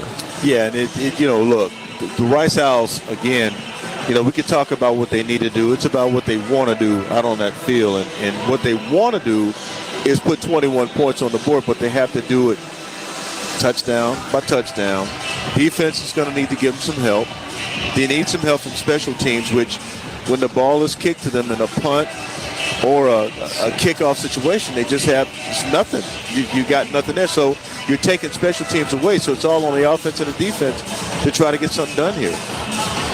Yeah, any game, much less a game where you're playing one of the top teams in the league, you can't come in having to only one phase can play well. It can't be that. And so far, defense has let Rice down, unfortunately, as a Bull 25 on the total yardage and still over halfway through the second quarter. They lead 21-0. Shotgun snap to Brown. Fakes it to Davenport. Runs left, and he got sniffed out and spit out by Christopher Clark-Jolivet, the Houston Fur product.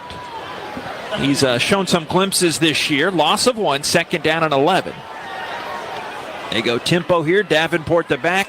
3 receivers set. One of those Singleton. He's already got 2 touchdown grabs. He's out here near way. Dollar gets 10. They throw to him, Nate. Second 11 to 33. Here's the snap. They look left towards him. Coming to near way. He's bottled up. Some pressure comes in, but he breaks out of that sack. Near way 40 up to midfield. He can scoot down the sideline out of bounds. They said he touched out, though, up back at the 45 for what it's worth, though. But still 22 yards, like nothing. He's able to burst out of there. I don't know how he figures into being an NFL quarterback, but that's not an NFL quarterback. I don't know what is, because he has got some motor on him. This guy's being mentioned for the Heisman. I mean, he's that good. Yes, he's an NFL quarterback, no doubt. Here's the snap, handoff up the middle, and Davenport is shoved back. Lost one on the play, so you're still seeing some punch from the Rice defense. Why would you not? Davenport from Roswell, Georgia. But they can't punch Byron Brown. I mean, you got to be able to tackle this guy. Here's the snap, play action. Brown looking to throw. Looking middle, slides right, and he throws back across his body, knocked incomplete at the 35-yard line, trying to go to Singleton. But Rice's Amari Porter there on the coverage. Look at Singleton. See, all smiles. That right there. Explain. And I know people can't see it. Audio Let me medium, explain. yeah. Singleton is smiling as he's walking back to the huddle, as if to say, "I should have caught that, but I didn't. But that's okay. Throw it to me again." I can't say what I want to say. Koger out to the left. Twins left and Twins right. A semi-pistol set there. They motion Davenport out of there. They draw some movement. Free play. Flag comes in. That throws it over the middle. Wrestled down. Morris there juggling it with the receiver. It's a Sullivan, the backup. No, don't let it take it. Sorry. I'm getting a little emotional here. But this will probably be declined. The result of the play is an interception. Offside. Defense. Number 94. 5-yard penalty. Still third down. Well, that's not the reverse. That's not the result of the play then. The result of the play is the penalty. Right.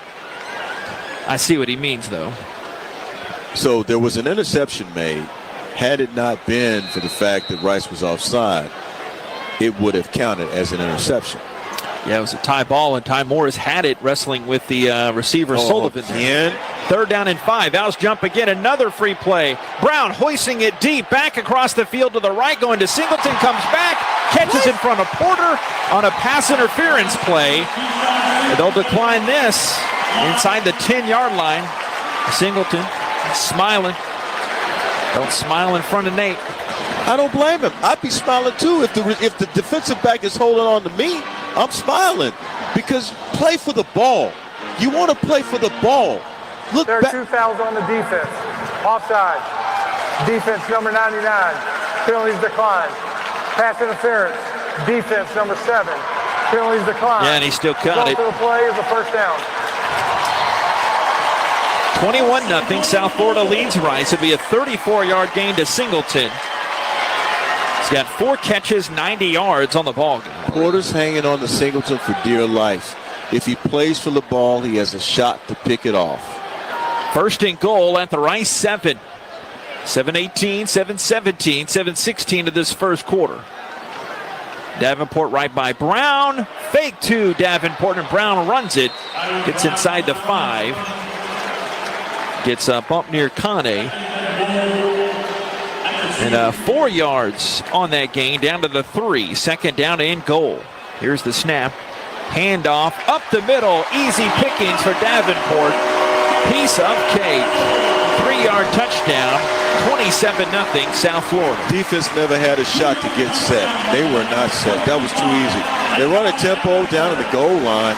And so you know this if you're the Rice Owls defense, and there was nothing set on the right side of that defensive line. And even with the safety there, they ran right through the defense. Davenport getting his 7th rushing touchdown of the season, yet his first career 100-yard game last week.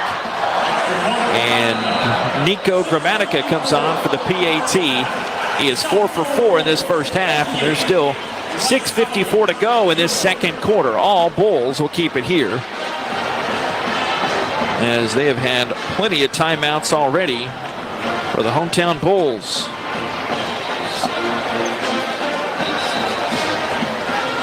It's a 7-play drive, 67 yards, and it took 2 minutes and 24 seconds. I got to switch up the old momentum as you've been announcing all those scoring drives. Like, we got to switch something up here. 2-yard rush there for Davenport. They lead 28-0. I mean, South Florida isn't. They're not switching up anything. They're just continuing to throw touchdowns. I mean, I don't understand that last play. Look, the ball's in the air long enough for Porter to make a play on it, if he's watching the the ball. play that set up the touchdown. Yes, you're getting if he's watching the ball. I understand why he's watching the receivers. Probably a little shell shot out there, but you got to take your eye off him for a second to make a play and watch his eyes. Sawagi the kick, and finally Jackson has a return here at the 15. Stops on a dime and gets hit hard and punched back on the USF special teams unit. Rice taking over here. Gavin Leach on that special teams tackle.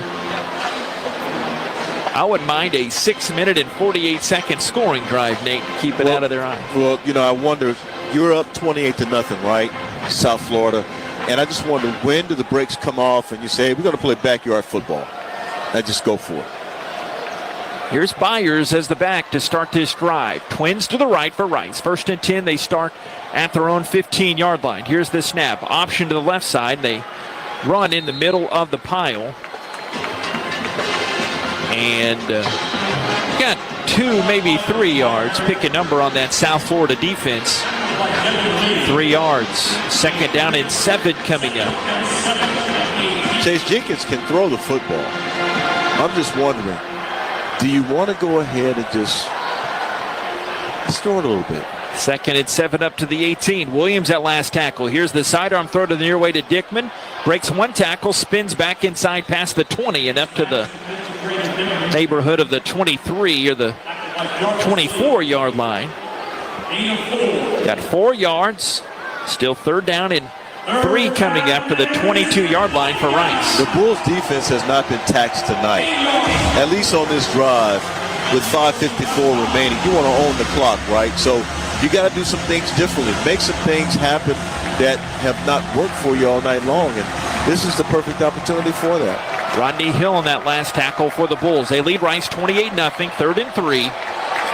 Owls 3 of 7 on 3rd down. Snap fake to Byers, pitch right to Turner, and he gets stood up and shoved back. Turner's getting majority of these runs as Ben Knox did a good job playing the runner. Owls have to punt again. We didn't see, I'll double check again, and from what we know, we just haven't seen a lot of Quentin Jackson tonight. It's been Turner, Byers, Turner. Some Hardeman did that one drive to 2nd, but I don't know why Jackson's not running the ball. I mean, they've run him in pitch situations, but you've not seen him hit the 2, the 4, the 8, the B game. No gaps. No gap runs at all.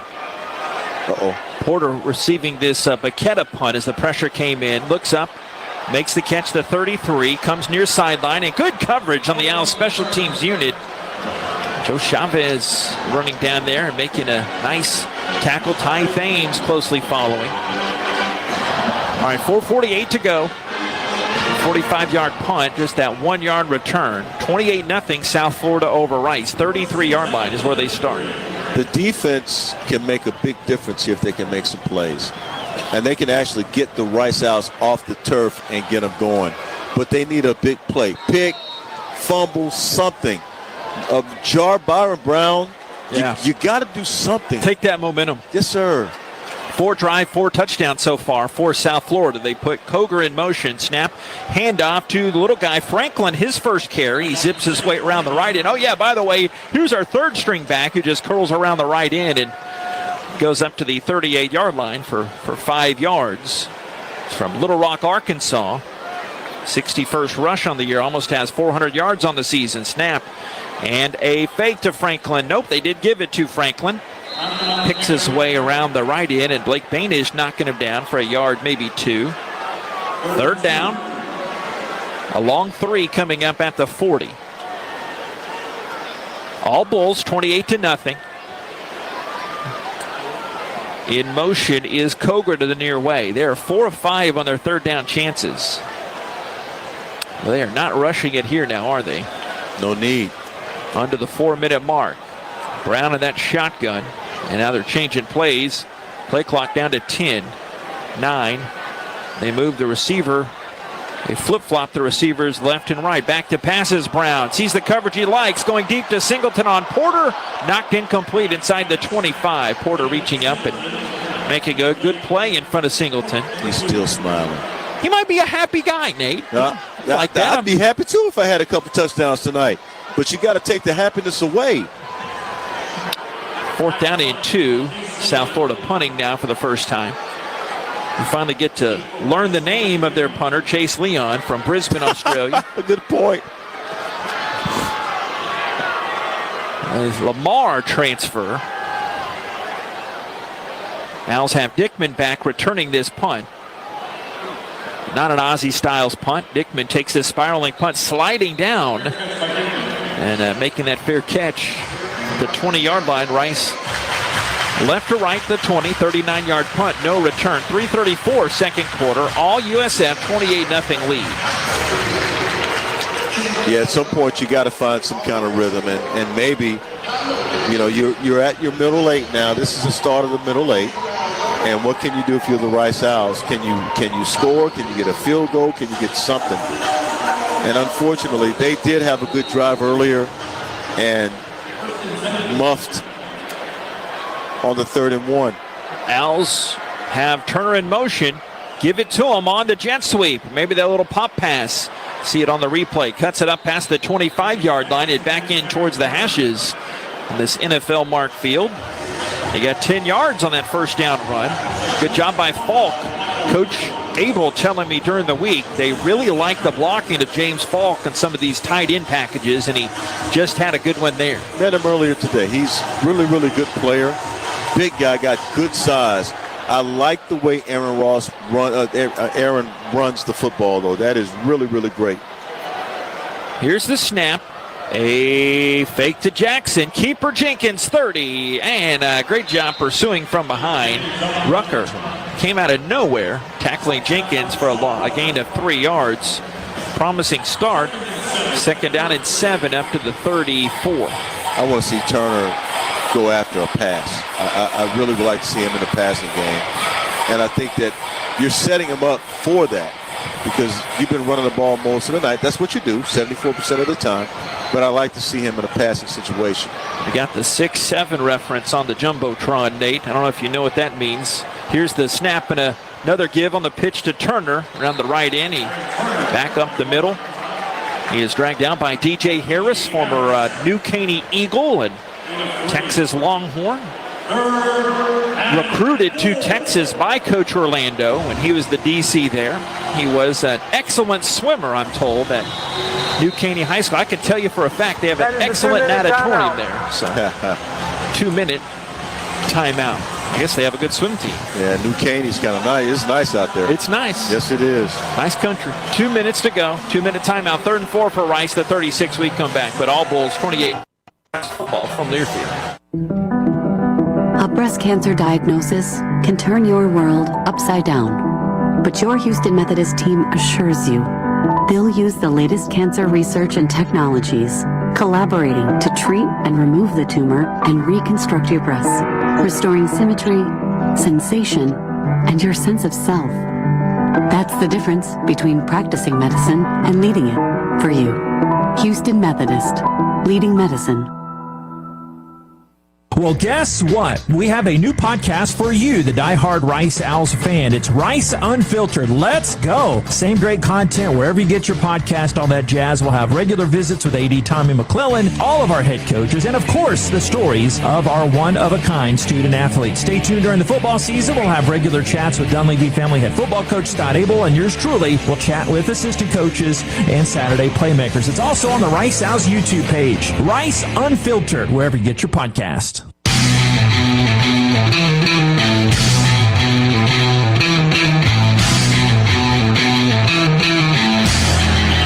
I would like to, say something in a second, but 28-0 South Florida leads Rice here. 2-minute timeout. Rice has the ball. I would like to tip the broadcast headset across a couple windows down the road to Jim Lau. Every football game in South Florida history, he has been their play-by-play guy. JP. Okay. And he is hanging up the headset. This is his last home football game. They're paying tribute to him. They did a great job. They have a lot of special tributes, and they have done some things, and I'm sure they'll announce it here at Raymond James Stadium. But the only kind of bittersweet thing about it, I didn't get to know him that well, just 43 years, JP? He's been in the conference just a short time. And wow.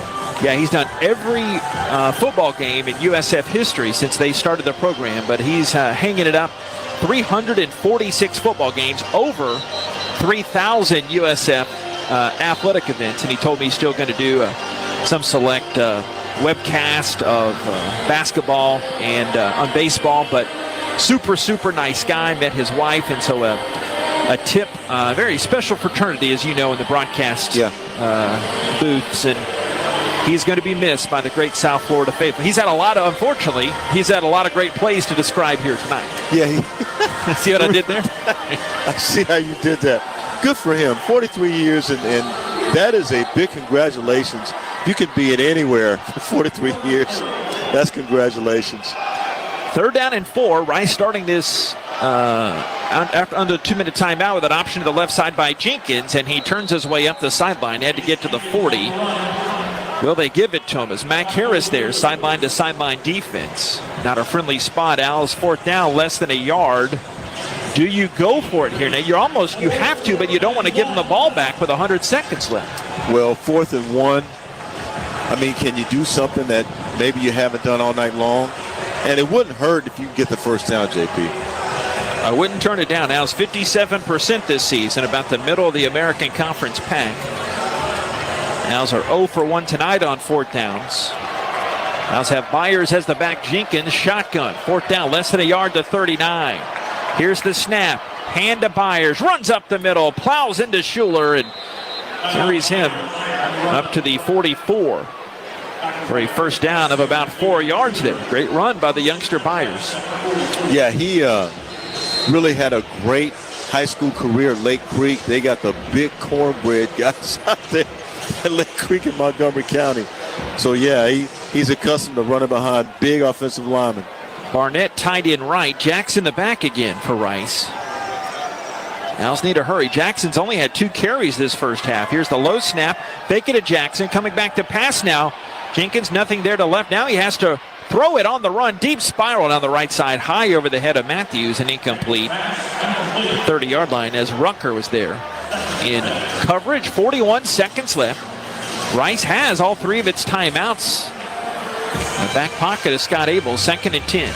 Well, I'll tell you what, even in a running play, you probably should have some routes that you're running down the field just in case it's a safety valve where you can let that ball go. 44-yard line, 41 seconds left. 2nd down and 10, left to right. Dickman out wide to the right with Turner. Jackson the back. Here is the snap from the left hash. Rolls the pocket to the right side. Jenkins and puts the head down and got stuck hard near the midfield mark. He pops up after that great hit from Mac Harris. He laid down some big Florida justice there. First short timeout. And Rice calls a timeout. They've got 2 more. 30 seconds left in the second quarter. Notice that play there. He rolled out, was actually looking for someone downfield. And that's what I mean. You got to have someone downfield that poses a threat to the defense because they're playing the run and get to the quarterback a whole lot sooner with nobody downfield.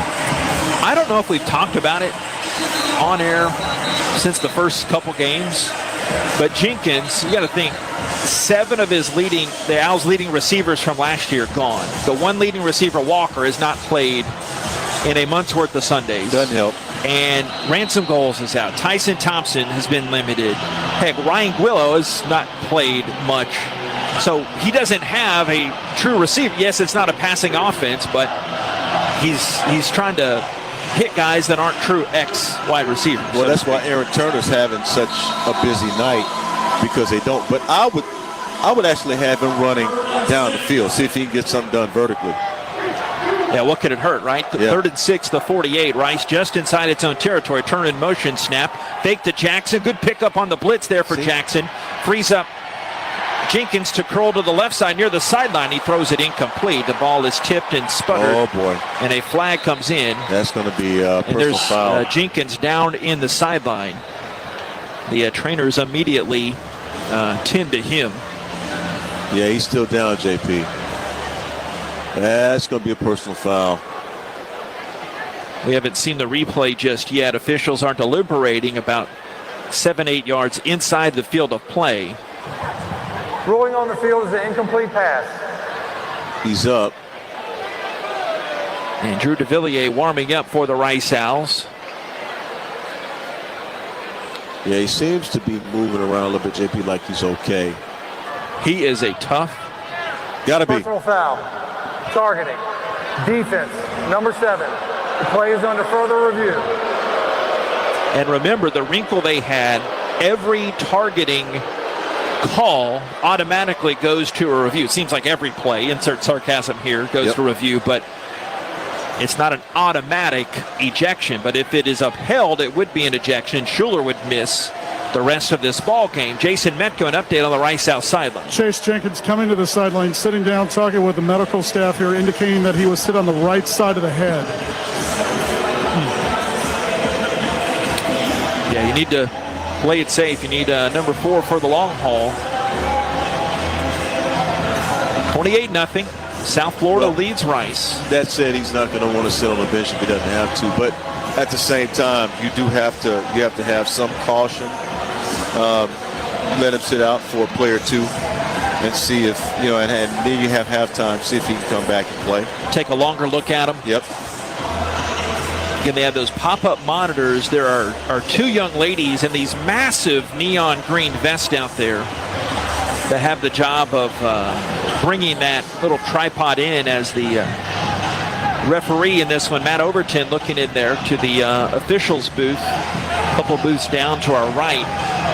And look at the replay. I've not seen it up top. I haven't seen another look at it, but so we can't really say if there's enough evidence that would uphold it or overturn it. But I keep saying every season I want to document these, but next year I'm going to set a reminder on my phone. Let's remember this for next year. Remember the reviews and what's upheld and what's not, because it just seems, maybe it's recency bias, but it just doesn't seem like a lot of these reviews have gone Rice's favor. No, they really haven't. But this could. They're going to get 15. We do know that extra yards, but yeah, if you want to talk about it in Rice's favor, then 15 yards is certainly in their favor. 28-0 South Florida leads Rice here at Raymond James Stadium. Stay tuned at the half. We'll have a word with Scott Abel walking on. It will be a 15-yard penalty. Yes, they're going to get the 15-yard penalty. But sure. They haven't marked that yet. The issue would be if Schuler's staying in the game or not. Chase Jenkins going to the locker room to get further evaluation. All right, here we have a play. We have a call. Talk to us. After review, there is targeting. Number 7 is disqualified. 15-yard penalty, first down. So, Schuler's a big loss for them. Well, here's the thing. I mean, look, you gotta keep your guys safe. Please reset the game clock to 22 seconds. 22. And you don't want that to happen again. So we'll have to see what happens with Chase Jenkins. And we know now it's going to be DeVilliers who's backing up Jenkins. Drew DeVilliers playing in his 6th game. He played against Prairie View A&M. Played at Charlotte at that 11-yard completion and played at UTSA and then at Memphis, against Memphis. Here's the snap. First down, the 37. Back to pass to DeVilliers. Looks right, throws right. Batted down, incomplete by Rucker. Reaching across the receiver Dickman. 2nd and 10 to 37. Got to help him out a little bit now. Maybe they need to call some curl routes for him and run back to the ball. Okay, to help him out a little bit, because he's just now beginning to see this defense. They play fast, a little bit faster than, he's probably ready to play, so they got to help him out. DeVilliers, redshirt freshman, 6'5", 228 from Plano East High School. 2nd and 10 to 37. Back to pass. Zips it left. Caught by Turner. Turns it inside, middle of the field to 30. And he lumbers forward, picking up the first down. To the 26. 11 yards. Describe, for those that haven't seen him, timeout, 13 seconds left. How different is DeVilliers than Jenkins at quarterback? Well, DeVilliers is going to sit back in the pocket and look for a receiver. And what he has to understand is he's not going to have a whole lot of time. But that time you saw Turner, he's in his slot position far side. He runs the route about 12 yards and comes back to 10 and gave DeVilliers a target so he could throw it right to him on the hash that is far side from us. So it worked out well. That's what they have to do. It has to be quick routes so that DeVilliers can get rid of the ball quickly, get it to his receivers, and move the ball down the field. Do you have 2 more plays in you? You got at least 2 more. You might be able to score. Owls have 1 more timeout left in this half. First down at the USF 26. Back to pass to Villiers. Looks right, throws an out route incomplete to Guillo. And he was lunging at the 14. He was covered up by DeClona near way. 9 seconds left, 2nd and 10. Grillo's trying to run a 14-12 back out, the 14-12 out. That's not going to work. You got to run it 10-8. Well, the win behind Goda if he comes on to hit this field goal. But 9 seconds left, time for at least 1 more play. 2nd and 10 at the 26. And timeout's called by South Florida this time. South Florida. 30-second timeout. And Rice does have a timeout too. 28-0 South Florida. South Florida knows that Rice is going to figure it out. You don't need to run deep routes because you don't have time to run deep routes. Run the short route and do exactly what North Texas did to Rice last week. They made a living. Mestamaker made a living throwing short passes and his receivers turning them into long gains. So shorten the pass up a little bit because that's what DeVilliers can do. He can throw the football, shorten the pass up a little bit, receivers shorten your routes a little bit, and catch the ball, get out of bounds, and try to save some of that clock. And if you're going to kick a field goal, you got a shot to do it. With only 9 seconds left, you got to get something short here. You got to build on something going into the half. Yeah, man. Down 28-0 here. 9 seconds left. Ball's at the 26. 2nd and 10 play. DeVilliers takes the knee-high shotgun snap. Steps up, runs. Slides to his left now. Throws towards the back corner of the end zone. Incomplete to Turner. Had him. 3 seconds left. Had him, JP. If he had been able to see when he rolled out, rolling out to his left, right-handed quarterback, a little difficult for him to hit on that pass. But you saw Aaron Turner. He ran an 9 route, right up the middle of the field. And there it was on the sideline and couldn't hit him. 44-yard attempt for Goda, middle of the field. McKenna the hold. Wyatt Freeman, the junior deep snapper.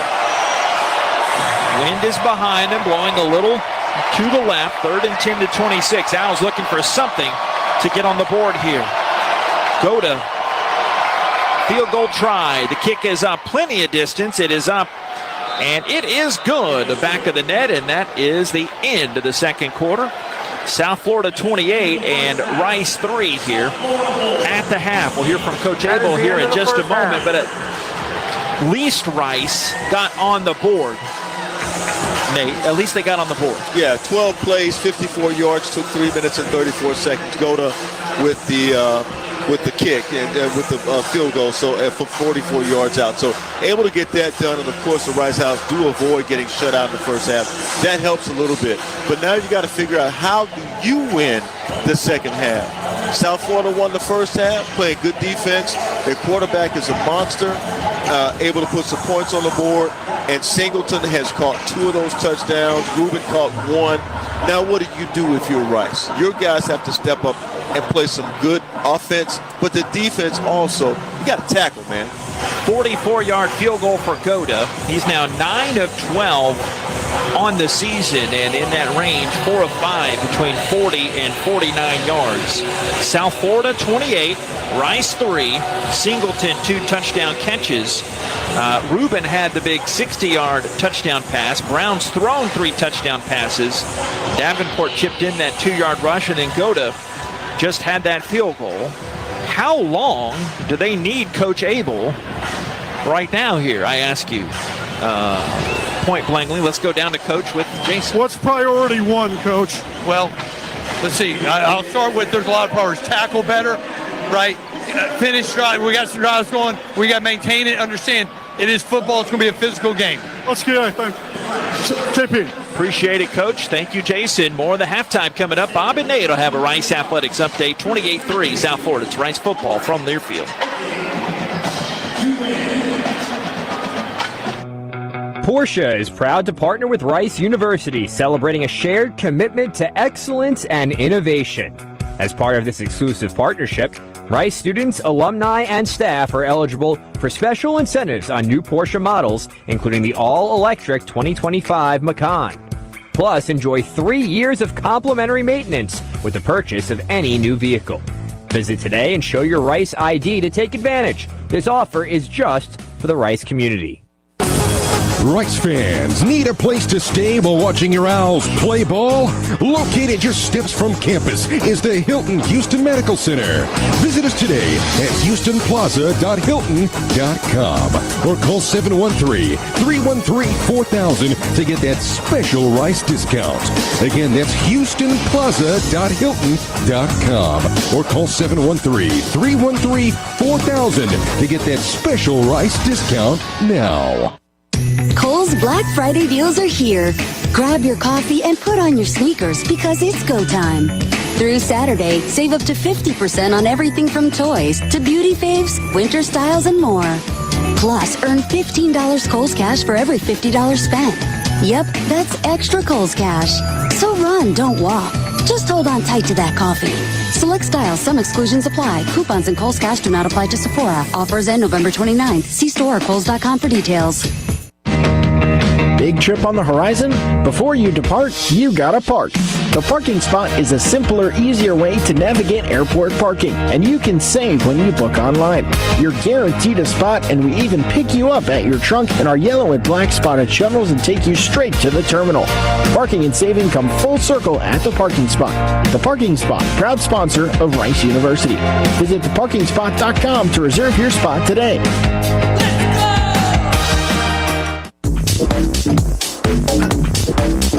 On the Rice Sports Network from Learfield, welcome to halftime coverage. Coming up, scores from around the country, highlights, and stats from our first half.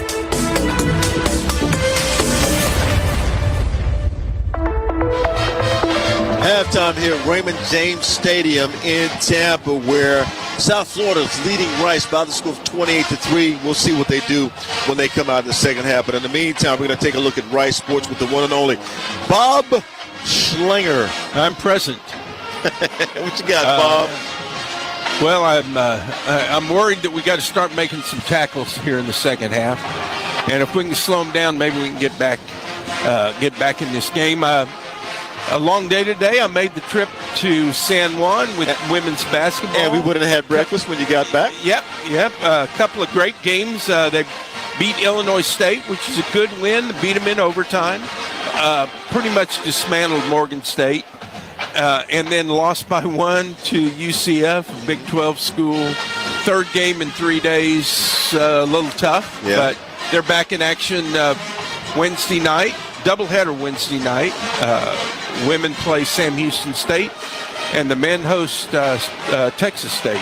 So come early, you can see the women play, and then following that, you can see the men play. The women are back in action again on Saturday, hosting UNLV, which is UNLV's a really good team, so that'll be a good test. And then one thing we got to mention, and Jason talked about it early in the first half, but tomorrow is the watch party and then the NCAA selection show. Rice has 5 great seniors graduating and ending their career on the volleyball team. And I don't often agree with the folks in Austin, but their statement last night was it's not about wins and losses, and Sarkisian noted that they went to Ohio State, played a tough schedule. That's right. Rice volleyball played, I believe, 7 top 25 teams. Woo! And then when they got into conference play, won 17 in a row. So their RPI is 23. Some places it's 22. So it'll be interesting. They should be a lock to be in the NCAA tournament. The question will be, how high are they seeded? And where do they end up? Do they end up in Austin, which would be easy for the NCAA selection committee to put them in Austin, but could be at SMU, could be anywhere around the country. So stop by the Patterson Center at 4:30 tomorrow. The watch party starts. There'll be some light refreshments and get to meet some of the team. And then at 5 o'clock I believe it's on ESPN and maybe on ESPN2, but the selection show, if you can't make it over to Rice, the volleyball selection show, and then they'll be back in action at the end of next week, depending on where they're sent by the NCAA selection committee. So it's a big week coming up, and then we kind of wind down the semester. We're going into a finals period, so some of the teams are off, but we do have basketball on Wednesday, doubleheader, and women's basketball next Saturday. So looking forward to that, and then stop by the Patterson Center 4:30 tomorrow. See where the volleyball team goes to open the NCAA tournament. All right, very good. Nobody does it better than Bob Schlinger. Well, I don't know, but I had a good time in San Juan. Bet you really did. Good. Got to see the great Tico Carrero, former great Rice tennis player. Nice. On probably the best tennis team ever to play in the Southwest Conference. I believe they won. They were undefeated for 4 years in the Southwest Conference. My so God. 3 members of the National Tennis Hall of Fame as players. So good weekend. Looking forward to tomorrow seeing the volleyball team. Where they go. All right, Bob, that's going to do it, man. 28-3 right now. You got a little bit of a problem, but we're going to try to solve it when we come back. You've been listening to the Rice Halftime Show on Learfield. Your health is personal, which is why your Houston Methodist primary care team takes the time to get to know you and your unique goals, offering personalized health care at more than 40 locations throughout Greater Houston, with same-day clinics when you're sick and expert specialists when you need them. That's the difference between practicing medicine and leading it for you. Houston Methodist, leading medicine. From O-Week to homecoming to game day weekends, immediately down the street, come join us for a cocktail at our Michelin-starred Dim Sum Silk Road Excellence at the Courtyard by Marriott, Rice University. We are the place to stay. Less than 2 miles from campus and minutes from Rice Village, we keep you close to the action. Call 713-661-5669 and ask for the Rice University rate. We look forward to welcoming you. When you're on the move and looking for nonstop college sports action, get the Varsity Network app and take the game with you everywhere. Stream live play-by-play from schools across the country right from your phone, free. Catch hundreds of weekly podcasts, including shows from your favorite teams, all in one place. From football Saturdays to midweek hoops, it's your all-access pass to the college sports world. Whether it's game day or just your daily drive, the Varsity Network app has you covered. Download now and listen live for free on the Varsity Network app. Well, guess what? We have a new podcast for you, the diehard Rice Owls fan. It's Rice Unfiltered. Let's go. Same great content wherever you get your podcast, all that jazz. We'll have regular visits with AD Tommy McClellan, all of our head coaches, and of course, the stories of our one-of-a-kind student athletes. Stay tuned during the football season. We'll have regular chats with Dunleavy Family head football coach Scott Abel, and yours truly will chat with assistant coaches and Saturday playmakers. It's also on the Rice Owls YouTube page. Rice Unfiltered, wherever you get your podcast.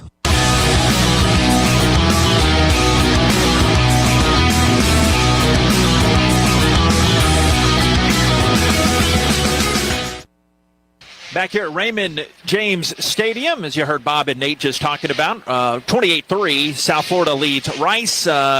Rice basketball squeezing one out in overtime. Lost 2 in overtime, this past week. Down south in Fort Myers, but winning that game against Oral Roberts in the finale.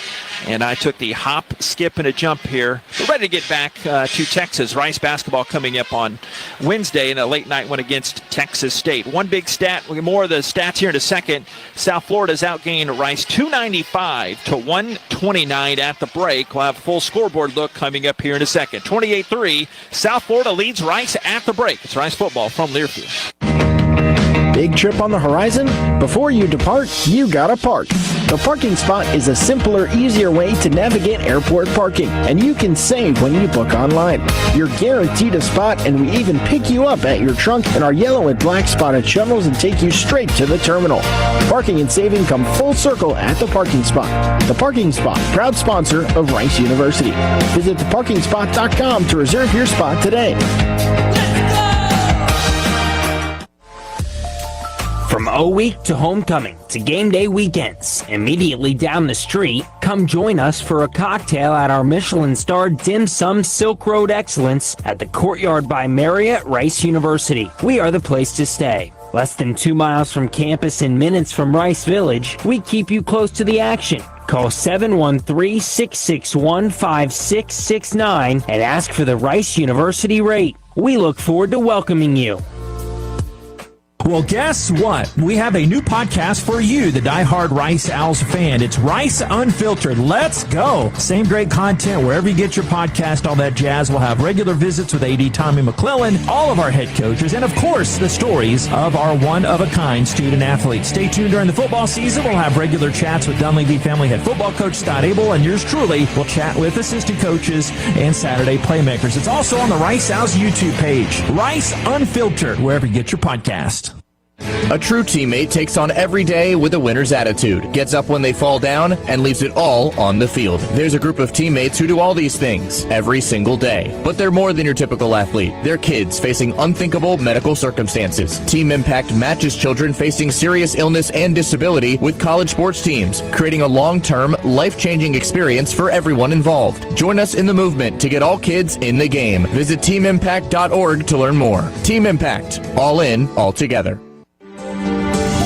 This copyrighted broadcast is an exclusive presentation of Learfield under the broadcasting rights granted by Rice University. Reuse of this presentation is prohibited without the expressed written consent of Rice and Learfield. Announcers are provided by Learfield and approved by Rice University. All South Florida 28-3 here at the break. Let's take a gander at some of these statistics. South Florida has outgained Rice 295 to 129. Rice 79 rushing yards. The Bulls have 102. And USF's also outgained Rice in the air 193 to 50. Bulls 12 first downs. Rice 8 in that first half. Rice is only 3 of 9 on third downs.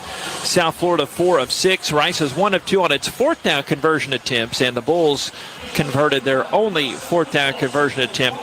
This jumps out at me like a Cubano sandwich here out on the coast. 9.2 yards per play for South Florida, and they've only had the ball 940. Was that it? What's your take at the half here? Yeah, that's it.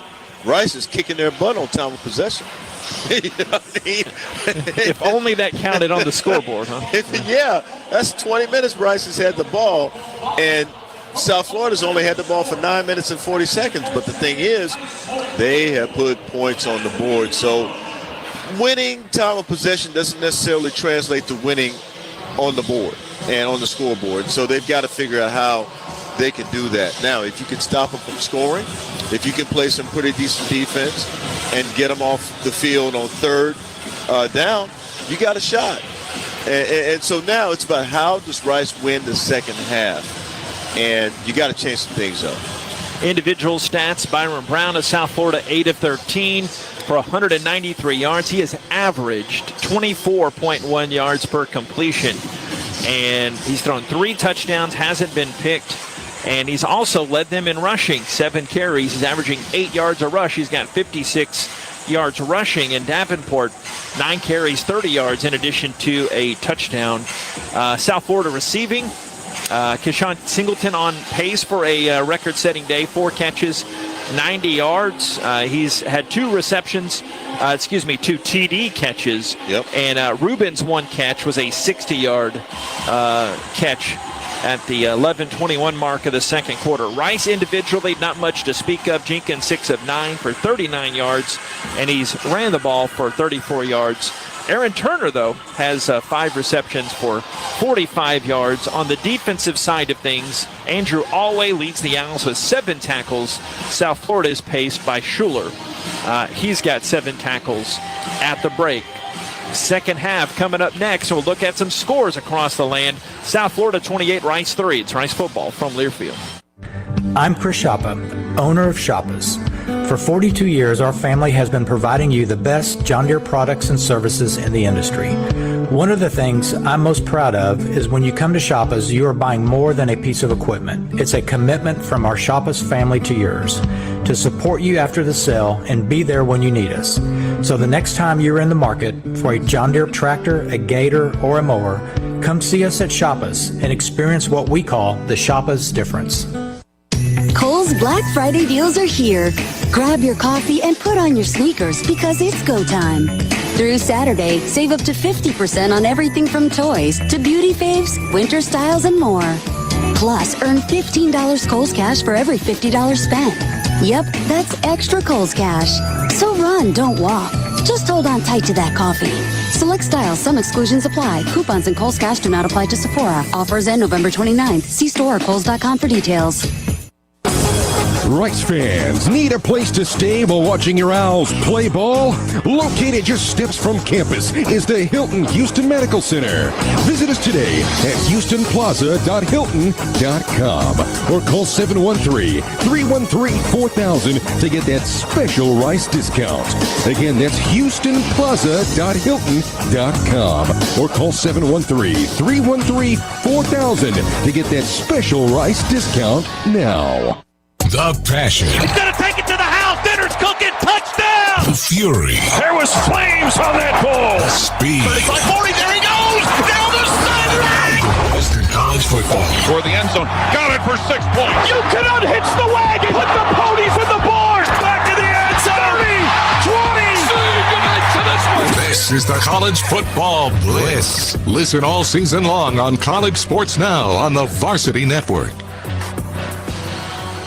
Start of the second half coming up in a moment. South Florida 28, Rice 3. Let's take a look at some other scores around our own neighborhood in the American Conference. Tulane trying to secure a spot in the conference title game. They lead Charlotte 14-0 before the half. Games completed today.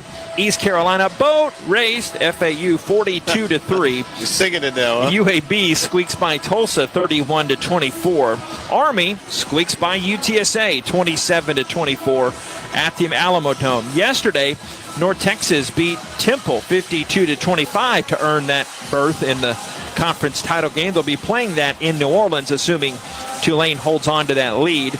And Navy over Memphis, Turkey Day night, 28-17. Taking a look at top 25 scores, Virginia leading Virginia Tech 14-0 at the half. Alabama leading Auburn in the Iron Bowl 10-0 in the second quarter. JP just gave you the Tulane Charlotte score.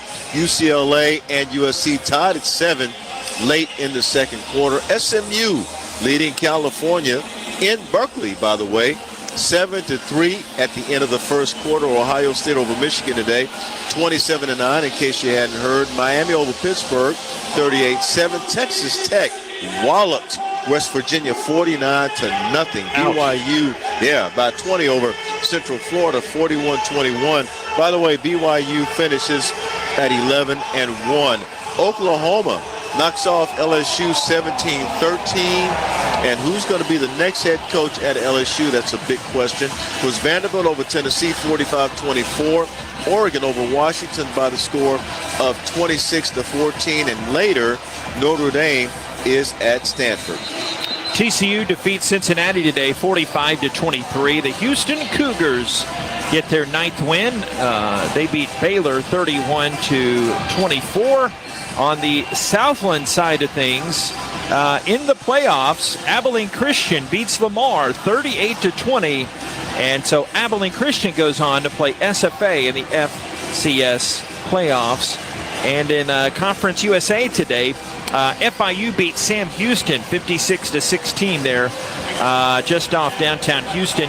Delaware beats up on UTEP 61-31, and that's all I have to say about that. Jason Metko has a health update on Chase Jenkins down on the field. He did not come out of the locker room after being evaluated for the concussion late in the first half, JP. We'll see Drew DeVilliers to start the second half. Take that what you will. Enoch Goda, by the way, Owls are kicking off here to USF. as this one goes well over the head of the return man, Alvin Isaac, and come out to the 25-yard line for the USF Bulls. They have been leading 28-3 now to start this third quarter of play. Byron Brown owns 15 program records. Only player in the nation with over 2,800 passing yards and 900 rushing yards. He is a treat to watch. They move Rubin slot left side next to Singleton. And he's thrown for 193, and it's been an easy 193. Snap, hoist it right side. Ball's tipped at the line of scrimmage. Blake Banish getting his big Rice Farming meat hook on that. He swats it down. 2nd and 10 to 25. Good job by Blake Banish coming off that left side of that defense for the Rice Owls and knocking that ball down. Maybe you can get something done during that, too. I don't think this will be the last time Blake Banish plays in an NFL stadium. Here's the 2nd and 10 play. A hoist left side caught by Rubin. Does a little jig, dancing away from Now's defender, and Chavez pulls him down at the 28-yard line. Got 3. 3rd down and 7 to 28. Better job of tackling that time by the defenders. And they move Rubin to the right side among 3 receivers. Their left hash. They're 4 of 6 on 3rd downs. 3rd and 7 now, the 28. Owls show a little pressure up the middle. Now they're changing their pace. A check with me play. They pop up, and they'll be changing this play as the receiver Koger slides in a little towards the line. Still twins right. Snap Brown. Worlds of time. Ball's on his feet. Comes to the right. Chased by Mutombo. Up to the 25. Inside the numbers and dives forward. And came well shy of the chains. The 31-yard line. Got 3 yards. Brown a little bit late getting up there. 4th and 4. And South Florida will punt here to start this second half. Well, that's a good show by the defense that time to get a 3 and out, and maybe your offense can get something cranking here. We're going to see a little bit of a different type of offense, I think, on the part of the Rice Owls, especially with Drew DeVilliers as your quarterback. Yeah, I don't know how much you can draw up in 20 minutes, but you're right. That complexion of the offense will be drastically different. As Dickman back to return this punt. Second time punting tonight for Chase Leon. And a fake. Oh, left side 30, back to 35. They pick up the first down on the fake. They're faking in a 28-3 game, and they run up to the left side, the 45-yard line. The fake punt coming in for South Florida. We'll get a number on that here in just a second. He deked me in a first down, South Florida. The Owls knew it was coming. They knew it was coming because they were actually chasing the receivers, especially as they were in motion. So they knew that the fake was coming. They just couldn't stop it. Kinkle on that fake punt here on the special teams unit for South Florida gets the gain of 15 yards up to the 46 and a first down. Down to the 46-yard line. All right, 5 wide receiver set. Snap, hoisted right side. Across the 50-yard line, Rubin gets about 8 yards. Kind of make an observation, kind of what we do. Go for it. Stevenson, the tackle. Yep. Alex Golish is coaching like this is his last game. Yeah, he is. He is pulling out all the little bells and whistles. Here's the snap and a handoff right side, and Davenport dashes his way around the right end at 30. The 25-yard line, Davenport brought down by Joe Chavez there. 23 yards. Here's the snap, play action. Ball's on his feet, run to the left, world of time.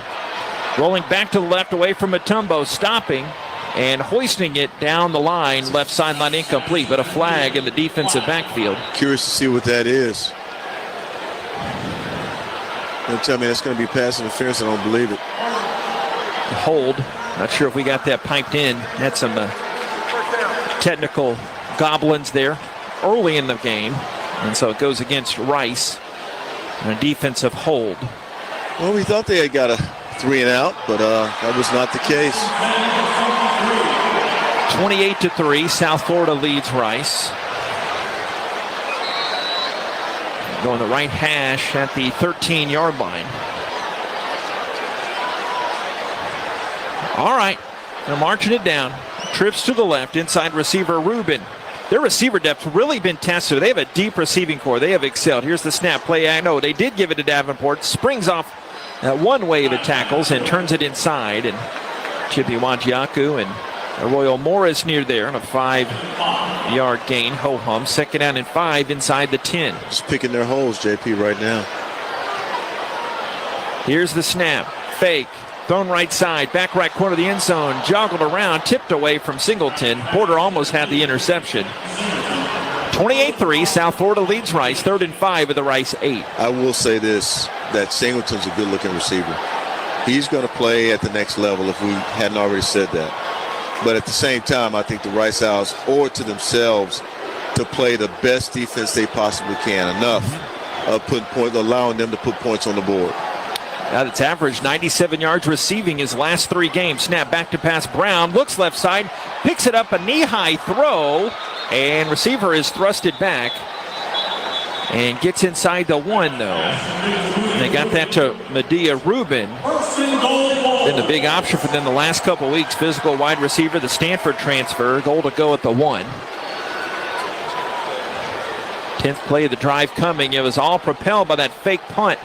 And the Owls had a good stop there, but they faked a punt, 27-yard gain, and then they have marched forward. Here's the snap. Brown, option to the right, stop. A throwback back to the left side. Oh, they throw it to a lineman, and incomplete, and the lineman now falls down. Ruling on the field. It was a lateral to the left. 2nd down. And the guard, Herring, came out. And so that will be incomplete. 2nd down and 7, a loss of 6 on the play. Now they're actually pulling out the stops now. Why? You know, when you go backside to a lineman. And the fake punt. Yep. Here's the snap.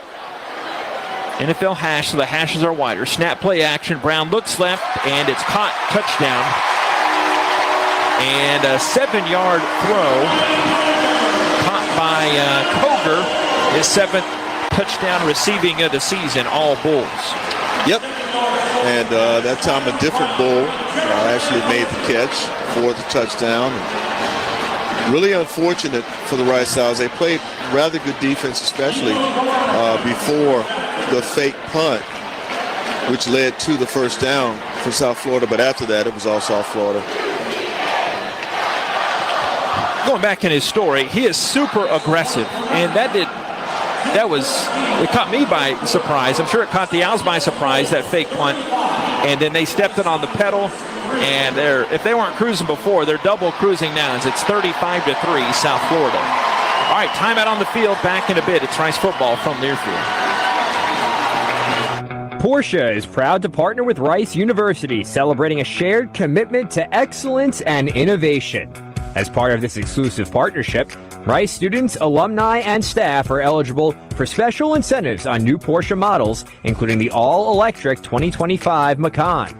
Plus, enjoy 3 years of complimentary maintenance with the purchase of any new vehicle. Visit today and show your Rice ID to take advantage. This offer is just for the Rice community. I'm Chris Shoppa, owner of Shoppas. For 42 years, our family has been providing you the best John Deere products and services in the industry.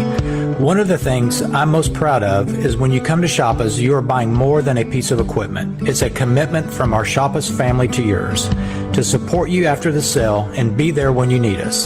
So the next time you're in the market for a John Deere tractor, a gator, or a mower, come see us at Shoppas and experience what we call the Shoppas difference.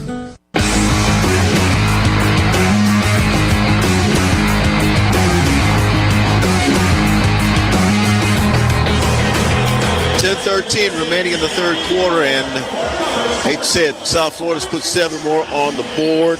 An 11-play drive, which took 75 yards in 4 minutes and 47 seconds off the clock. 7-yard pass to Coger from Byron Brown, and of course, he's got 4 touchdowns on the night, 12 of 19 for 219 yards and 4 touchdowns. So we've basically given you a preview of a guy who's going to the next level. And he's got maybe 3 receivers who can go to the next level as well. Pick one. Yeah. Pick one. Flip a coin. Doesn't even matter. Yeah, 42 points a game on the season. They're on track for their 7th game of 40 or more. And Byron Brown, add them up, carry the remainder. Now, 28 touchdowns versus 7 picks on the year. He's gone over the 3,000 passing yard mark. you know it's conceivable. There is a world, I don't know who votes, they don't let us vote, but he could be the third-team quarterback. Because you have Retzlaff for Tulane. He's at I think he'll be the second-team quarterback, Byron Brown. Because Messamaker, probably the player of the year. Ooh, yeah. Not that such things matter, but my long scenic route to get to that is it's a very top-heavy league this year. They're there with top-heavy, like elite coaches and elite quarterbacks. Yes. This league has been a lot better this year at the top. They really Rice have. striving to get to that way. And make sure you include UAB because they got a pretty good quarterback down there too. He ain't bad. And son, not in this league though. But he's still pretty good though. Yeah, I mean, he's not. He doesn't sniff. I think he's pretty good, JP. He's got a good arm and he's got a good eye. Got 4 wins and he wasn't the starter, so I don't think he's anywhere close to. He's not these guys. I'm not saying that, but what I'm saying is he's decent. But when you look at quarterbacks, these two, there's no question, Messamaker and Brown, they're the best in the league. What are we leaving out? Retzlaff at Tulane. Yeah. I think he'd be up there. The Memphis young guy. He was good. Veltkamp, member FAU. He's not going to sniff an all-conference, and he's a good signal caller. Point being, there's a lot. Yeah. All right, all Bulls 35-3, 10-13 to go. As Zoegi's right leg getting tired here eventually, I think. Jackson back to return this kick. And it's a low kick that hits and kind of short hops Q-Jack in the middle of the field and out of bounds. Owls will come out the 25-yard line. That's a hard kick to field right there. It's almost like a rugby kick, right? Yeah. You know, and it's difficult to field, and you're trying to help your team out. You get tired of watching these guys cook so much, and you're trying to help your team out, special teams. And, man, you can't do anything with that. Quentin Jackson the back. Remember, Drew DeVilliers took over late second quarter. Does not look like Chase Jenkins will play the rest of the way. Option left DeVilliers. He turns it up outside the numbers and keeps it. I don't remember seeing that play in the time he's been in there. 10-yard keeper. First down up to the 35-yard line. Catch him sleeping.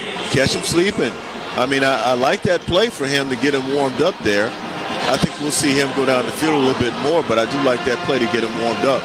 Jalen Stokes on the stop for the South Florida Bulls. Under the 10-minute mark, third quarter, all USF 35-3. Turner in motion, snap, pop pass. Running around the right end, Turner. Flag comes in. This will be a hold and coming back up the sideline, 45. Negates a 10-yard run. Get up, Aaron. Holding. Offense. Number 60. 10-yard penalty. First down. Sean Sullivan, he hadn't had a penalty all year until last week. He had his first, and there's his second.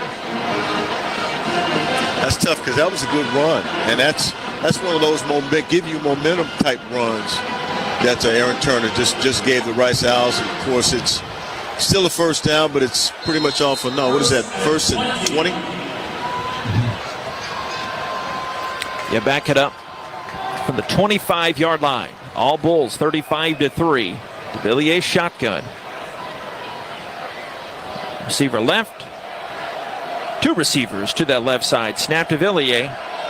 Looking left, throwing left behind Turner. Incomplete at the 40. Out of bounds. Safety Fred Gaskin there running with him. The third highest recruit ever to sign here at South Florida. Second and 20, the 25. But they're really trying to get Aaron Turner involved in this offense, as we talked about right before the half, right? You want to get him involved. You don't want to totally wear him out because you need him to go deep. Yeah. That's what you need. Stretch that defense a little bit. Second and 20, they're 25, left to right, Owls. Another pop pass, been the play du jour here. He takes it back up the middle, cutting left 35 up to the 40, Turner the 50. Left the 40, has to cut down the corner, and glides out of bounds left sideline at the 20-yard line in USF territory. Take him out. 55 yards on that run. There's a South Florida Bull way down in the backfield. Might have got him on the crackback. trying to get that block, because you have to get the seals on the block, especially when you're running, opposite field. Hope the young man is okay. The trainers came hustling out there. He's up on his knees.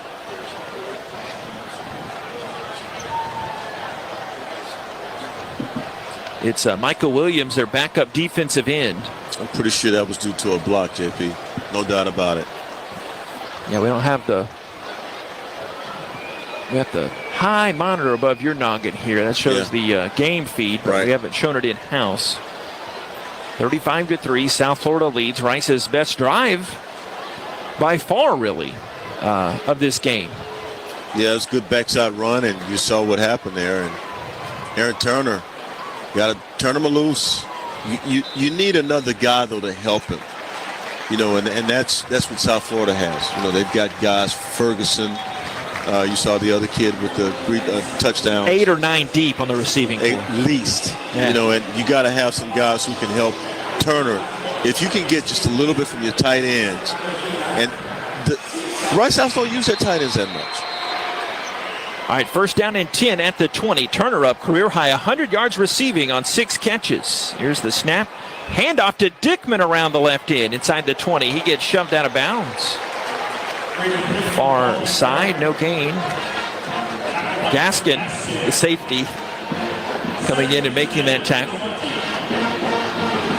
Not getting a whole lot like that. I mean, you got to be so fast to be able to hit that edge and turn it up against a team like South Florida. Dickman saying it wasn't like that at Georgetown High. The second and 10, the 20. Dickman back in motion. Play fake to him. DeVilliers decides to run at 20. Inside the 15. Oh, baseball player. Good head first slide. Middle of the field. Meets that second level of the defense. Stokes, the safety. 6-yard run there. Third down and 4 inside the USF 15. That was an excellent read that time by Drew DeVilliers. He saw where the hole was for him and was able to get that big 6 yards. Owls only 3 of 9 on third downs. That's been a bugaboo for them all season. They need 4 from the 14. Here's the snap. Fake to Jackson. DeVilliers, the keeper, rumbles to the left and gets a little push and a friendly South Florida nudge, a.k.a. West Central Florida. 1-yard gain. Fourth down and 3. Yeah, South Florida is not in South Florida. If you did not know, you're listening. It's in Tampa. For the record. It's something I had to learn. When the college was formed, it was the southernmost university. So that's why it's called South Florida. South Florida. This needs to be quick. Whatever they run needs to be quick. And they should snap the ball right now. Fourth down and 3. 6 to snap it. 5 to snap it. DeVilliers gun. Here's the snap. Fake to Turner. Oh, they did give it to Turner. And he stumbles down over his blocker, Jackson. Falls down at the 15 when he had a lot of room to run around the right corner. And Rice will turn it over on downs. They lost a couple. That has been how this game has gone right there. That's 2 turf monsters right there. 2 turf monsters. And I don't know how he lost his balance. Maybe he was hanging on to Jackson and something happened there. Jackson was supposed to have been out in front of him in the first place. And I'm not quite sure what happened there, but he definitely lost his footing. Yeah, Turner he horse collared him. He drug him down. And we have a timeout on the field. All Bulls, 35-3. USF leads Rice 6:57 to the third. It's Rice football from Learfield. Balancing your work, family, and health is a lot to manage. Houston Methodist has a lot to offer. Convenient primary care checkups, personalized orthopedics to keep you moving, and experts in specialties like cardiology and GI. All in one manageable system, so you can stay healthy and strong. That's the difference between practicing medicine and leading it for you. Houston Methodist, leading medicine. Kohl's Black Friday deals are here. Grab your coffee and put on your sneakers because it's go time. Through Saturday, save up to 50% on everything from toys to beauty faves, winter styles, and more. Plus, earn $15 Kohl's Cash for every $50 spent. Yep, that's extra Kohl's Cash. So run, don't walk. Just hold on tight to that coffee. Select styles, some exclusions apply. Coupons and Kohl's Cash do not apply to Sephora. Offers end November 29th. See store or Kohls.com for details.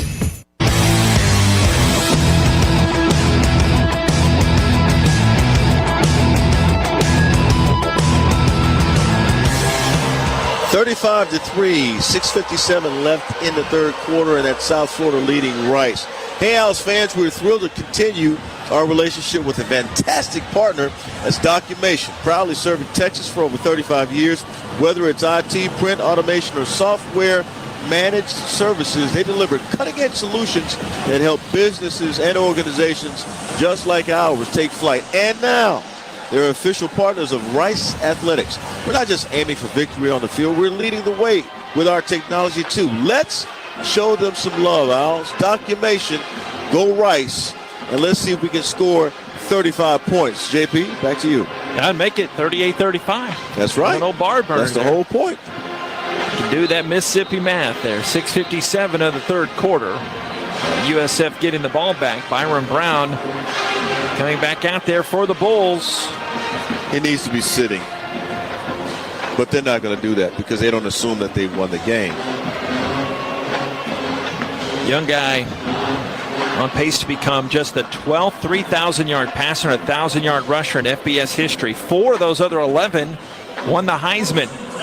In a year that's so wide open, I think if his team was the G5 rep or soon to be in the conference title game, I think he'd get more of that. Nah, that's why I wonder why Drew Mestamere, we said that on air last week, how is he not up for it? They stacked the receivers to the right. First 10-10.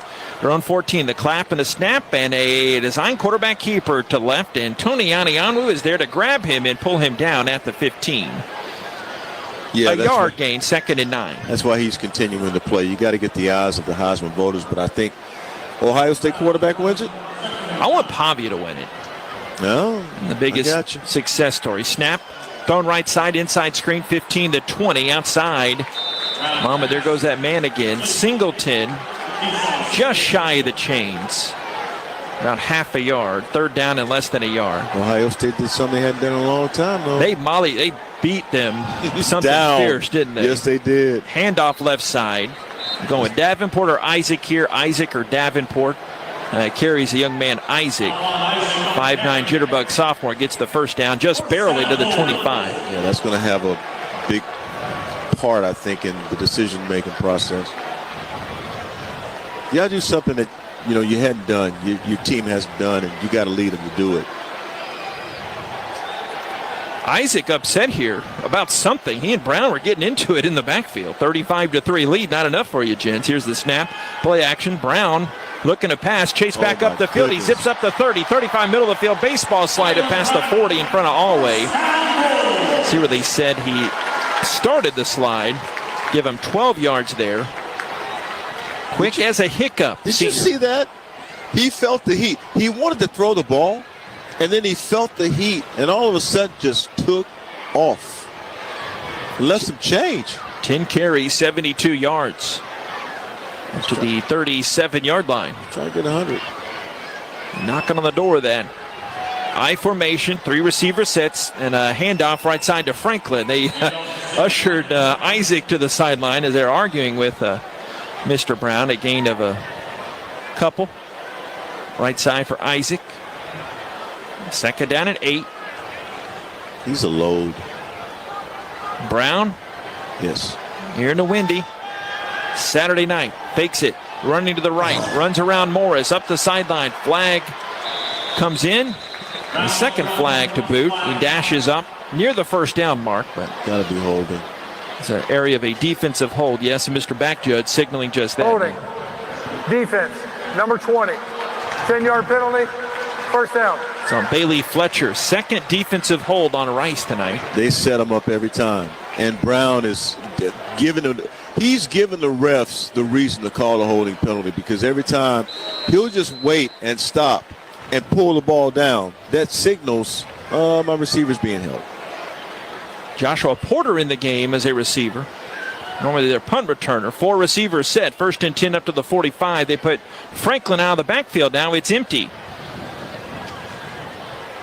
Snap finally comes. A 6 to snap it. Brown looks left. Throws a screen. Caught by Smith. Turns it outside the numbers. 40. Dragging the Owls defense down to the 35.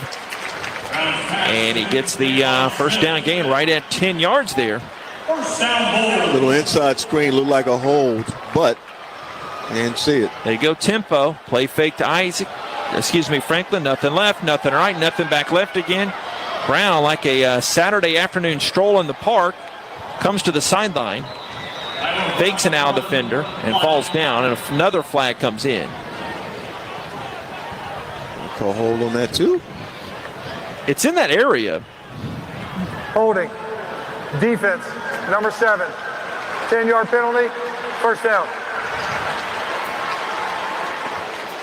Tell you what, man, this is Al's 6th penalty of the ball game. Baptism by fire for Amari Porter. He's having a night. Transfer from Auburn and Stanford. And not a way you want to go out.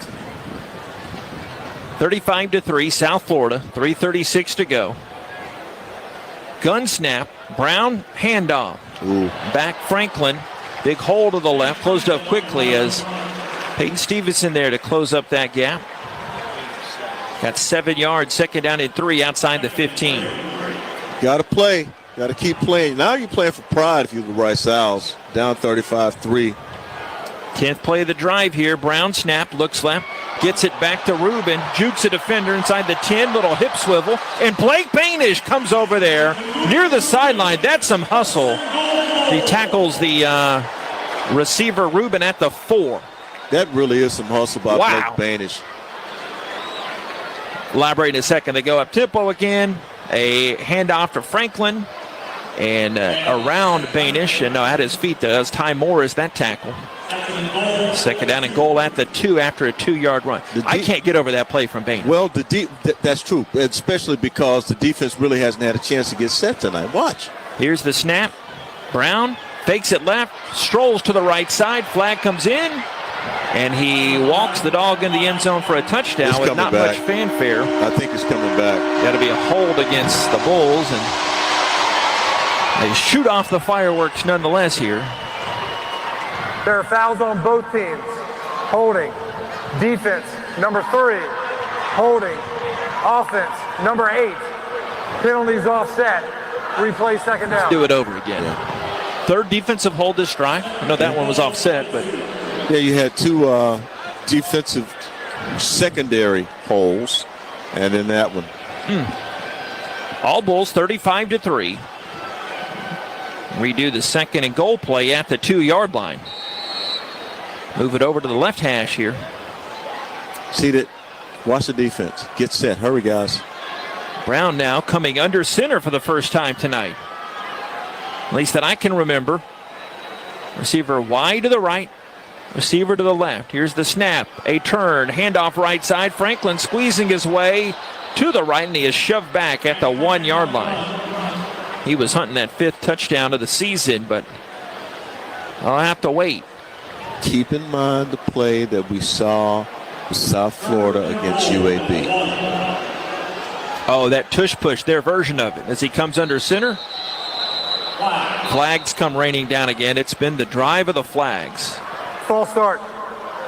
Offense, number 51. 5-yard penalty. Third down. It's on Herring, their right guard. Explain, you were telling me this before we went on. Their version of the tush push. It looks like the tush push, but what they do, he pulls it out. It looks more like a fake handoff, but he pulls it out, and he runs it in himself at the goal line. And that's what they were about to do.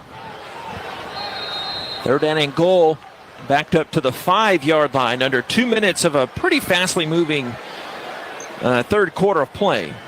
Couple receivers right. Big fella in motion, Eccles the tight end. Snap, Brown throwing, looks left side, incomplete near this front corner of the end zone. Trying to get it over here to Koger. And the field goal unit coming on now for Nico Gramatica, 5'8" sophomore from here in Tampa. Dad Martine, Super Bowl champ here with the Bucks. 4th and 5. It's got to be cool to play in the same stadium where your dad played, you know. I was reading an article on him yesterday and said he didn't just take to football until about his sophomore year of high school. Big soccer guy. And just chip shot up and through. End zone 2, our left. That was a 22-yard field goal attempt on the left side. He's now 17-21 on his field goals on the season. Timeout on the field. South Florida 38, Rice 3, 141 to the third on the Varsity Network app. The Owls Gameday app. It's Rice football from Learfield. I'm Chris Shoppa, owner of Shoppa's. For 42 years, our family has been providing you the best John Deere products and services in the industry. One of the things I'm most proud of is when you come to Shoppa's, you are buying more than a piece of equipment. It's a commitment from our Shoppa's family to yours to support you after the sale and be there when you need us. So the next time you're in the market for a John Deere tractor, a gator, or a mower, come see us at Shoppa's and experience what we call the Shoppa's difference. Rice fans need a place to stay while watching your Owls play ball? Located just steps from campus is the Hilton Houston Medical Center. Visit us today at houstonplaza.hilton.com or call 713-313-4000 to get that special Rice discount. Again, that's houstonplaza.hilton.com or call 713-313-4000 to get that special Rice discount now.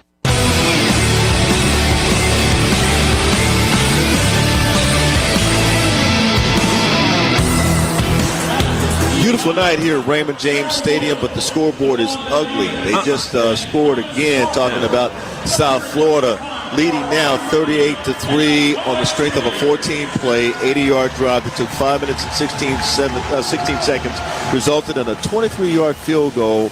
Rice Owls playing some decent defense to at least limit them to a field goal. 38-3 is your score now with 1:41 remaining in the third quarter. And we will find our sideline reporter. He is Jason Metko. Jason Metko, what do you have for us, sir? Hi, Nate. A little bit of good news. Chase Jenkins has come out of the locker room, but without the equipment on. So he is not obviously going to return in this game, but good to see him back, at least on the field with the guys. Leader in every sense of the word and still growing in his career. And obviously not the way he wanted to end this season, Nate, but bright future for number 4 in white. So he's in street clothes at this point. He's still in the uniform. He just doesn't have the helmet. He's not playing. Gotcha. Hey, Jason, shout out to a special person in the listening party here this second half, Jason. Yes, Kim Metko, better known as Mama Metko, driving on I-75 south back towards just north of Fort Myers. It was great to see her. And anytime you can see the family, pretty good day, no matter what the score says on the board. You were happy when we were off to Tampa now, as you got a lot of the kinfolk here around the area. Yeah, it was good. It's good to see your mom today. She's such a delightful person, Jason. She's a big fan of me, also Nate, on the broadcast. She loves Nate, too. Okay. JP. Okay. John Paul. And she loves Bob. And I tried to tell her, hey, we want to get you on. Let's have a special Mama Metko. That wasn't going to fly, buddy. Yeah. You knew that. She ain't having that. She could have come, like, those stands, you could have reached the mic up. If she was in the first row, those red chair back seats, you could have reached it. I don't know. But she would have to kind of partake. But Mama Metko, you raised a good one. Yep. As got the PAT. Yeah, and you got Jason, too, down there. Zawagi, he kick. That's a Bob joke, by the way, for folks. In case y'all didn't know. Flags come raining in here on this kickoff. It goes out of bounds. There's a down Bull player. I think this against Rice. That's not a personal foul. Please don't tell me it's 15 yards. It's not what we need right now. The player down on his stomach. South Florida 38 and Rice 3. After the play, personal foul, receiving team, number 47. Half the distance from the goal from the 25, 1st and 10. It's on Ty Thames of Rice. So back it up even more. 101 seconds left in this third quarter.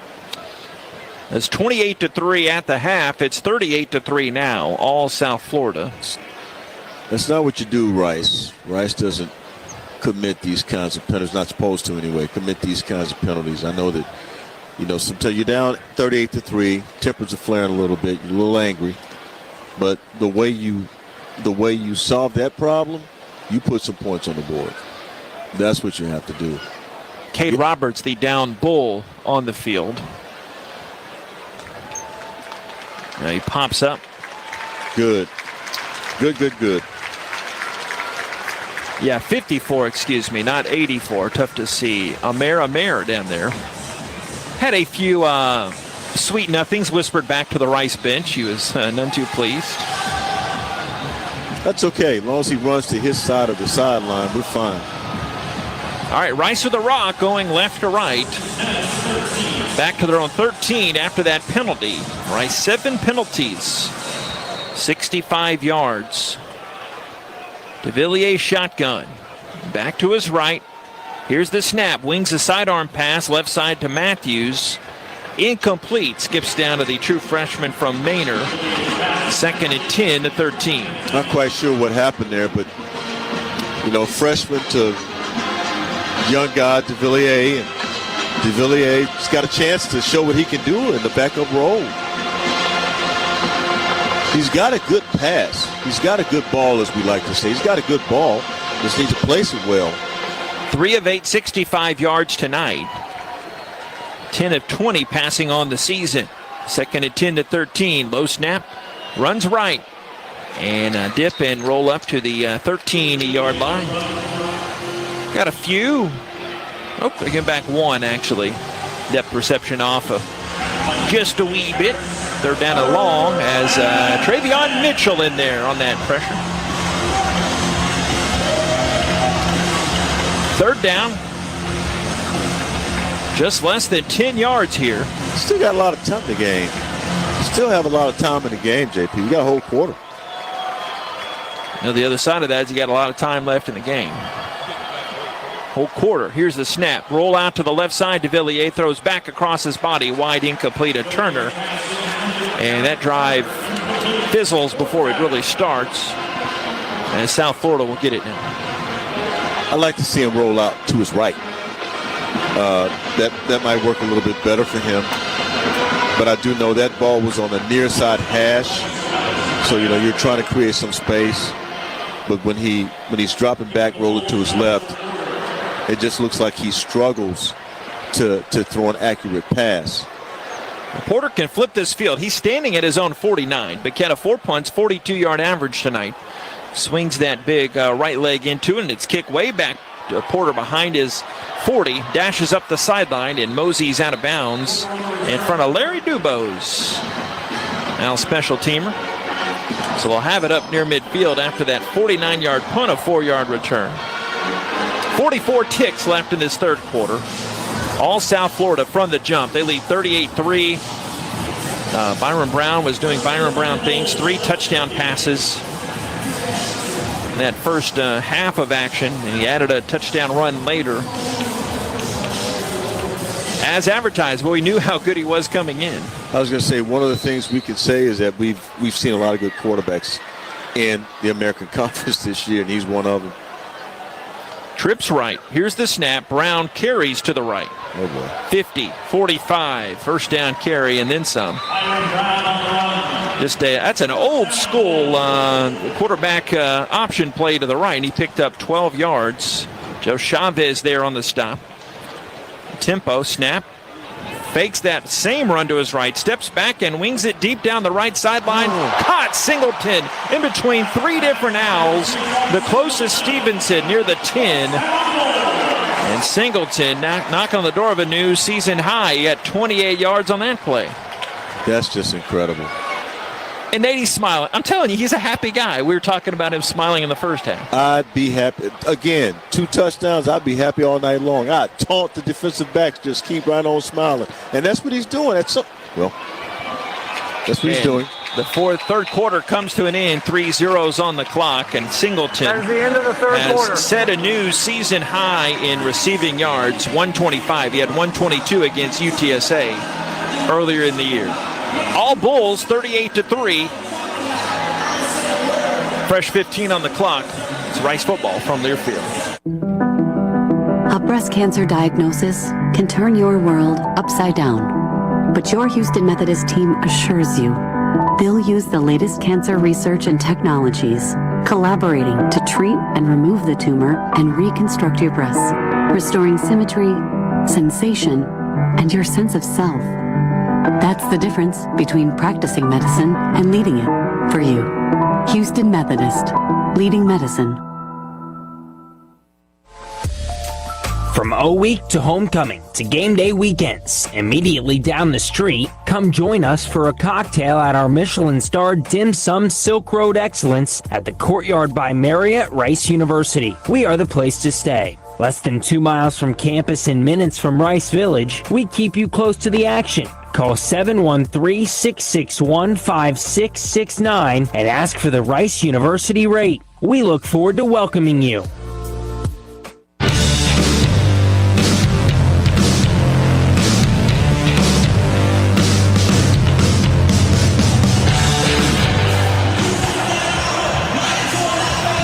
He's throwing down some meat too. They got a little stage fright there. A guy on the Jumbotron. Yeah, he's a nerd. That's a nice way to put it. 38-3. South Florida leads Rice. The green tint of the blinking lights here with the cell phones out all the way around, matching that South Florida Bulls tint. But I like it. This is a cool look. It really is. When you're winning, these are the things you should be doing. And I assure you Rice is going to do it. How great is it going to be, South Florida, when they get their on-campus stadium, the start of the 27 season? I saw they have the little running promotional videos inside here on a monitor. 35,000 on campus. They're spending like $300 million to build it from the ground up, and they've done a lot of things right here, the South Florida Athletic Program. And in a way, I get it. And I guess kind of ventured us off here, but I get why Alex Golesh would want to move on, because that's wired. Yeah, but Tampa sure is a nice city. What they have going here, I'm telling you, man, is that better than some other jobs he's been rumored to be linked to? I can't say that he would be here for another 20 years, but I bet you he could be here for another 10. Right here in South Tampa is a beautiful city. There's nothing not to like about the city. You can recruit. If you have your own stadium and you have a vision, and the president of that institution has to have a vision, and the athletic director, everybody's in sync. They have their coach. They know he's relentless. It's called relentless pursuit, and they can go after some of the guys they want. And I can tell you right now, here's the thing that makes college football different: the portal. The portal offsets everything. And any advantages that the bigger schools would have, they don't have them anymore, because we've been telling you about guys who come from big programs like Stanford, Alabama, all over the place, and they come and play in places like this. You get a paycheck. Yeah. Thank you. Fascinating story. Alex Golesh, third season here, Broyles Award winner, and he's the OC at Tennessee under Josh Heupel. Born in Moscow. Immigrated to Brooklyn in 1991 with his family, still speaks Russian. Just a fantastic story of perseverance. First down at the Rice 11. They lead 38-3. Shotgun snap, Brown coming our way. Runs past Alway and inside to the 5-yard line. He picked up. I guess they're going to give him 6 there. Yes, 2nd and 4 at the Rice 5. RPO. They put Rubin behind the receiver to the right. Fake the draw, runs up the middle, tippy tops the right, and a good piece of running to the right, gets his 2nd rushing touchdown, his 5th of the game, and they're pouring it on here. 5-yard touchdown run for Brown. He's special, man. He really is. And, I wish him nothing but the best. Again, in the Heisman Trophy conversation, and he should be in the Heisman Trophy conversation. They played some pretty good teams this season, and at one time were a part of the CFP poll, but not now. But they certainly are a good team in the American. There's no question about that, and he is one of the best quarterbacks in the nation. PAT try from Automatica Grammatica up and in. 45-3 in favor of the hometown Bulls. And we have another timeout on the field. Just getting started in this 4th.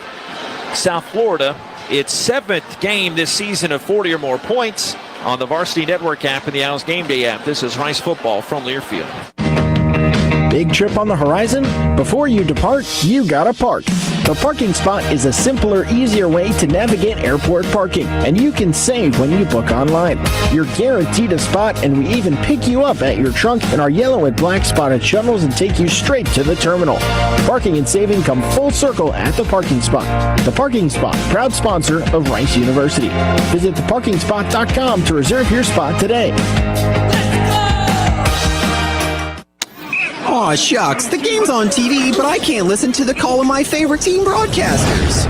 Never fear, Sync My Game is here. Sync My Game? Yes, Sync My Game. If you have a DVR and streaming device, head to syncmygame.com from Learfield. It's never been easier to hear the impassioned voices of your favorite radio crew synced with the TV. Wow, thank you, Mr. Just remember, syncmygame.com.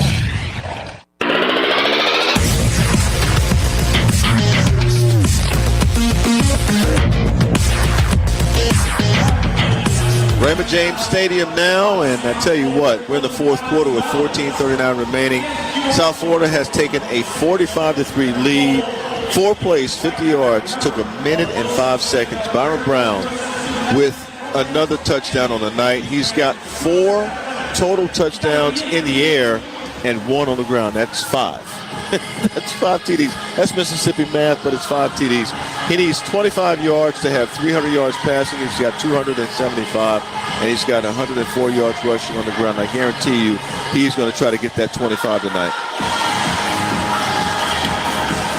Yeah, I would think. I mean, there's no reason to leave him in. Right. Don't get that 25 yards.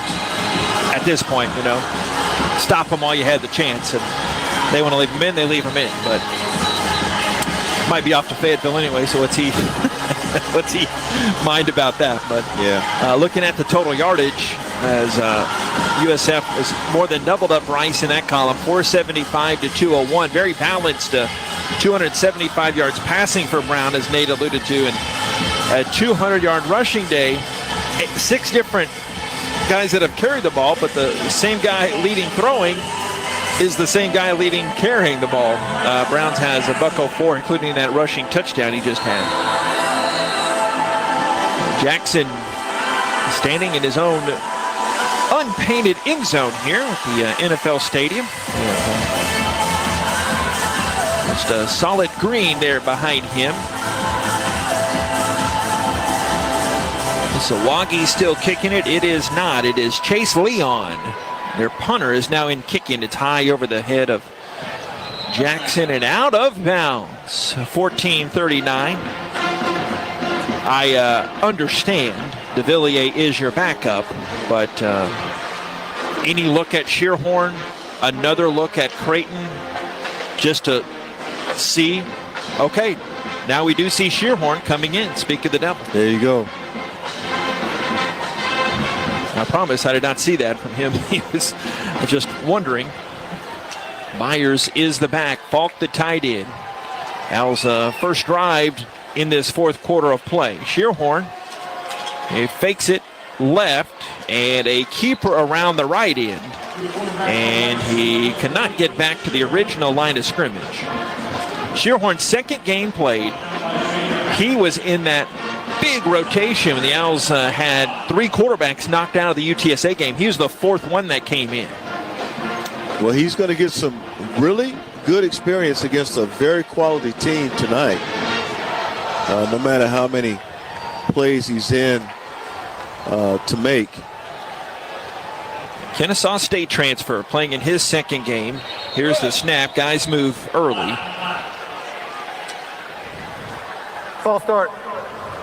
Offense, number 55. 5-yard penalty. Second down. 8th penalty on the ball game. Is it their second false start penalty, though? Yeah, 8th call penalty, I should say. That's their second false start? I think so. Yeah. Shearhorn this year, 3 of 4 passing for 24 yards for what it's worth. A little jumpy out there. Byers the back. 2nd and 15.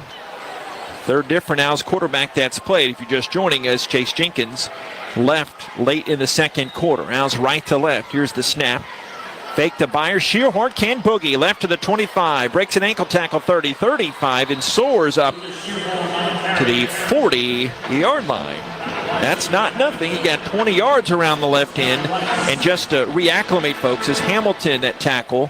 Shearhorn more the true option as Kennesaw State, former Rice OC, Jerry Mack taking over. They switched offenses from the option. That's why he hit the portal. I'll tell you what, this guy's got a little get up and go, JP. I kind of like the way he runs the ball. Yeah, in the Alamo Dome, a lot of things were going sideways. We didn't get to see him with a full display. Twins left. Turner in motion. Snap hand to Byers, and he plows his way forward. Sheds a tackle 45. Midfield. First down left the 45. It's still rumbling. That's how we do it in Lake Creek, son. Inside the 35 to the 34. He's got some spit and vinegar, huh?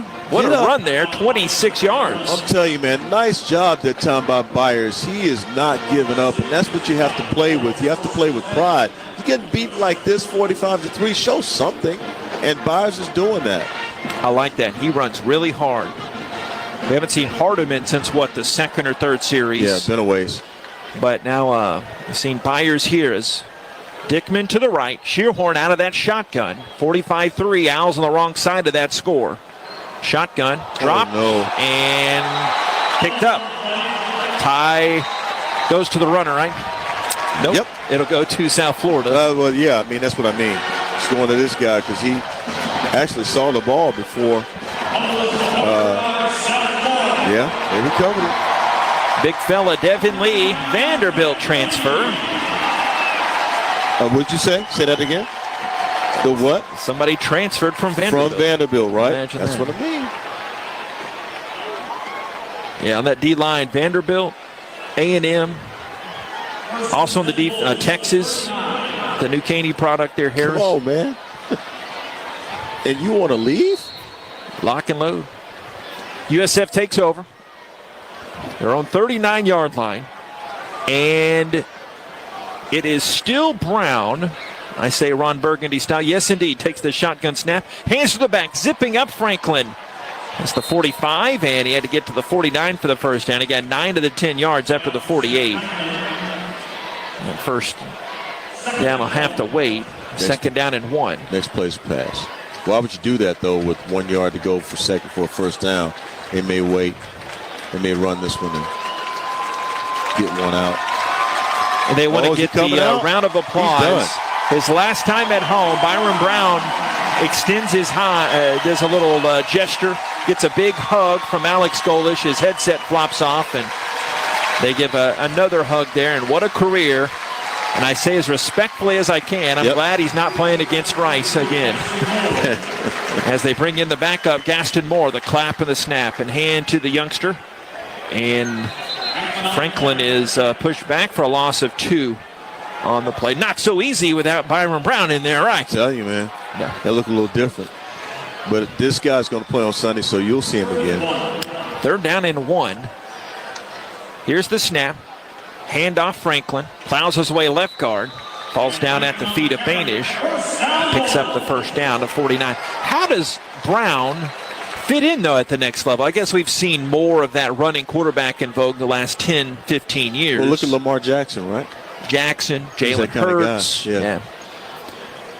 Mahomes in a way. First down the 49. They motion Franklin out of the backfield. It's 5 wide. 4 of those receivers are the far way. All right, Gaston Moore, what you got? Brad, guy from Hilton Head, South Carolina. Looks right, throws right. Wide and incomplete of Alexis. Texas transfer. Difference with Brown, he's a big quarterback, so he's going to fit right in. Look at Caleb Williams, how big he is and how strong he is, and he can do some things. 2nd and 10 at the 49. I like that comparison. That's a really good comparison you make. And Moore hands to the back. Franklin sheds a tackle from Banish. Running right side down the sideline 30, the 20, inside the 15-yard line. Franklin shoved down inside the Rice Owls red zone. Another big gain down the call for 33 yards on that rush. Wow. Got to be able to tackle. Ty Morris on that tackle. Snap a heave left side. Receiver Porter takes it at the 15. And he'll inside to the 13. He only got 3 yards on the play. 2nd down and 7. Tell you what, if you play defense for Rice this year, you came to the right school. For sure. How you mean? They got a lot. They got plenty of chances to play. Yeah, especially in a game like this. South Florida 45, Rice 3. Hands out in front, Gaston Moore. Tennessee transfer, also played at UCF. Keeper, left side, runs down inside the numbers. Now getting on, catching a ride. 8 yards. Robert Rooks. Name we haven't said a lot of the Owls defense. Rode him down for a tackle at the 5. 1st down and goal. Receiver to the right. Shotgun snap. Moore the keeper. Moore held up, and he gets swallowed up by that Rice defensive line. Give him 2 yards on that play. Good push, though. Goal to go at the 3. A little late for us to be talking about how the defense is lining up, but they really should be careful. 2nd down and 3, 8:40 to go. Rice down big. Snap Moore. Heaves it left side. Caught. Receiver turns his way inside. Hustling his way in for the touchdown. Christian Helms puts them over the 50 mark. They have 51-3 lead after that touchdown. Wow. It's their 5th time this season scoring 50 or more points. And a 3-yard touchdown to Helms. See the pass they threw? The little screen pass? Wasn't anything long, wasn't anything deep. But their receivers were just determined to get into the end zone or make plays or get up the yard, get up the field and get some yards. Yeah, still fighting. Yeah. PAT try coming up from the kickoff man, Adam Zawagi. He's 2 of 2 on his PAT tries this year. He comes up and bangs it through out of the hole to Leon. Timeout on the field, 52-3, South Florida. It turned into a season finale for the Rice Owls. South Florida go bowling somewhere. 8:33 this 4th. It's Rice football from Learfield. Every great team has a game plan. What's your game plan for retirement? Join us in person for a 2-night comprehensive retirement planning university course. It's interactive, instructor-led, and covers what you need to know when it comes to retirement planning, taxes, income strategies, common mistakes, and more. If retirement is the next play for you, this class sets the formation. Reserve your seat at retirementplanninguniversity.com. That's retirementplanninguniversity.com. Retirement Planning University is a nonprofit and not an accredited university. See website for disclosures. Go Owls! The passion. He's going to take it to the house. Dinner's cooking. Touchdown. The fury. There was flames on that ball. The speed. 35-40. There he goes. Down the sideline. Western College football. For the end zone. Got it for 6 points. You can unhitch the wagon. Put the ponies in the bars. Back to the end zone. 30, 20. To this one. This is the College Football Bliss. Listen all season long on College Sports Now on the Varsity Network.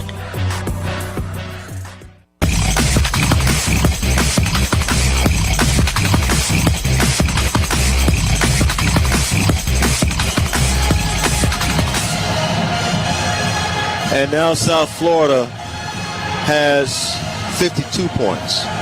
And this is after a 9-play, 61-yard drive that took 3 minutes and 35 seconds off the clock. And it was a pass from Moore to Helms. They lead the Rice Owls 52-3. And there's 8:33 remaining in the 4th quarter. How many yards of offense does South Florida have on the evening? I bet you're about to tell us. Or you want me to? Yes, sir. 536. It came out of your mouth, not mine. It feels like 537, though. It just feels. That's an old Bob joke. Going deep in the arsenal. And with the backup quarterback this time directing the offense. I don't listen. I doubled up Rice in the. Why does it feel like 537 versus 536? I don't know. Just a little sports joke, Bob. Can I add a note, though? Please. I was passed by someone else. Not my arithmetic, but I trust this person's addition and subtraction and multiplication. The first 6 games of the year, Rice's defense gave up 21.5 points per game. The last 5, not including tonight, over 41 points per game. And that'll only go up after tonight as they're knocking on the door if they get another score of almost 60 points. But I think some of that is attrition, some of that is you're playing the toughest part of your schedule is backloaded. On the back end. And the stats are the stats are the stats, but. And it would also help. You also need, offense has to help you out a little bit. And unfortunately, the offense has not been able to find consistent answers. Emotional moment for Jim Lauk. I could see it on his face. We told you about that earlier in the first half. The 43-year play-by-play guy. Every game in USF Bulls history getting recognized here for the Raymond James faithful. He said, I'm not going to miss those midnight flights. You know what? Well, I don't blame you. He's still going to do some sprinkling of basketball and baseball games on the video, so I'll still get to run across. But it's an honor to do any college football, pro football, high school football for that matter. And you get an opportunity to do it. You've been doing it for 43 years, and today is your last day. Oh, yeah, you're going to cry a little bit. His team has given him a good going-away present, have they not? Really have. All right, Shearhorn coming back out for a little more run. Directed it up near midfield last drive, but Al's fumbled. Hand to Hardiman. Here he is. He slices his way forward and falls up to the 29-yard line. He got about 4. USF going down to the depth chart. Xavier Hamilton from Gulf Breeze, Florida. I bet the breeze comes in off the Gulf there, Gulf Breeze. Second down and 6.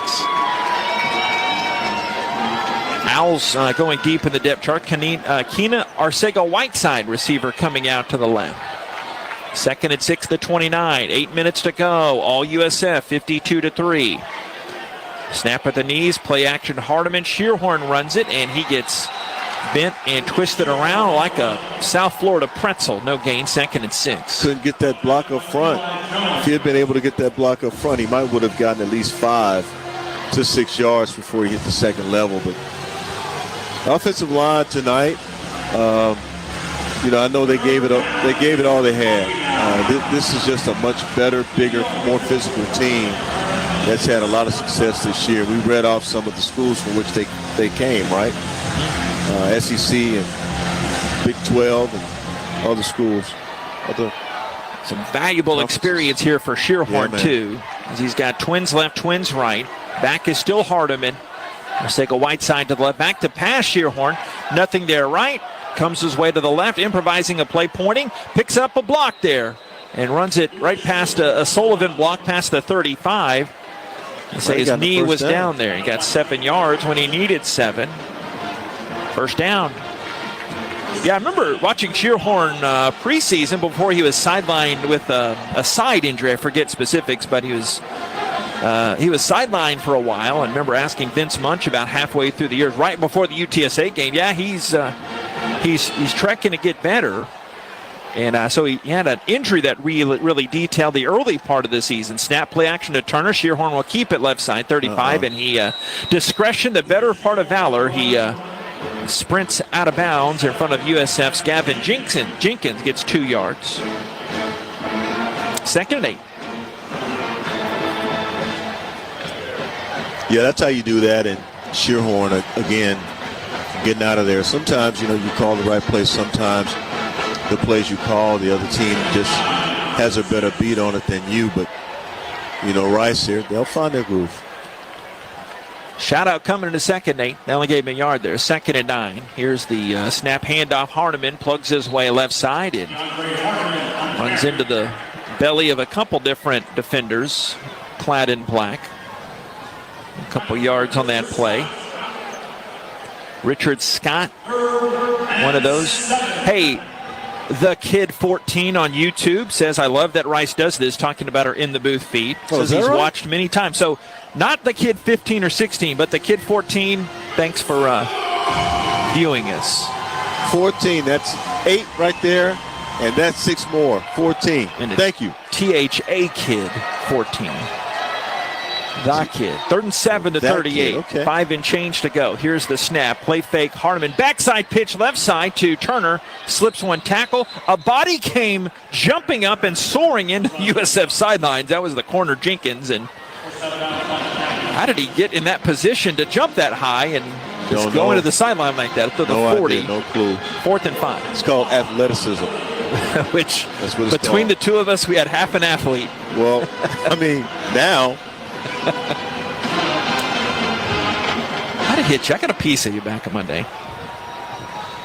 Oh, JP. 4th and 5 to 40. Owls will punt it here, but Keta coming back. I wasn't mean enough to play football. I didn't have that nasty edge. Oh, you but really? as a basketball player, I talked a lot of smack. That might surprise you. Knock down those corner threes against the odd front defense. Short punt for Baqueta off the right side of his foot inside the 30. Right turn to the 25 and now to the 20-yard line. So been a tough night punting for him. That went 40, but a lot of that was roll. We have a timeout on the field. 4:14 to go. 52-3. USF all over Rice here. Bulls ball after this. It's Rice football from Learfield. Rice fans need a place to stay while watching your Owls play ball? Located just steps from campus is the Hilton Houston Medical Center. Visit us today at houstonplaza.hilton.com or call 713-313-4000 to get that special Rice discount. Again, that's houstonplaza.hilton.com or call 713-313-4000 to get that special Rice discount now. Porsche is proud to partner with Rice University, celebrating a shared commitment to excellence and innovation. As part of this exclusive partnership, Rice students, alumni, and staff are eligible for special incentives on new Porsche models, including the all-electric 2025 Macan. Plus, enjoy 3 years of complimentary maintenance with the purchase of any new vehicle. Visit today and show your Rice ID to take advantage. This offer is just for the Rice community.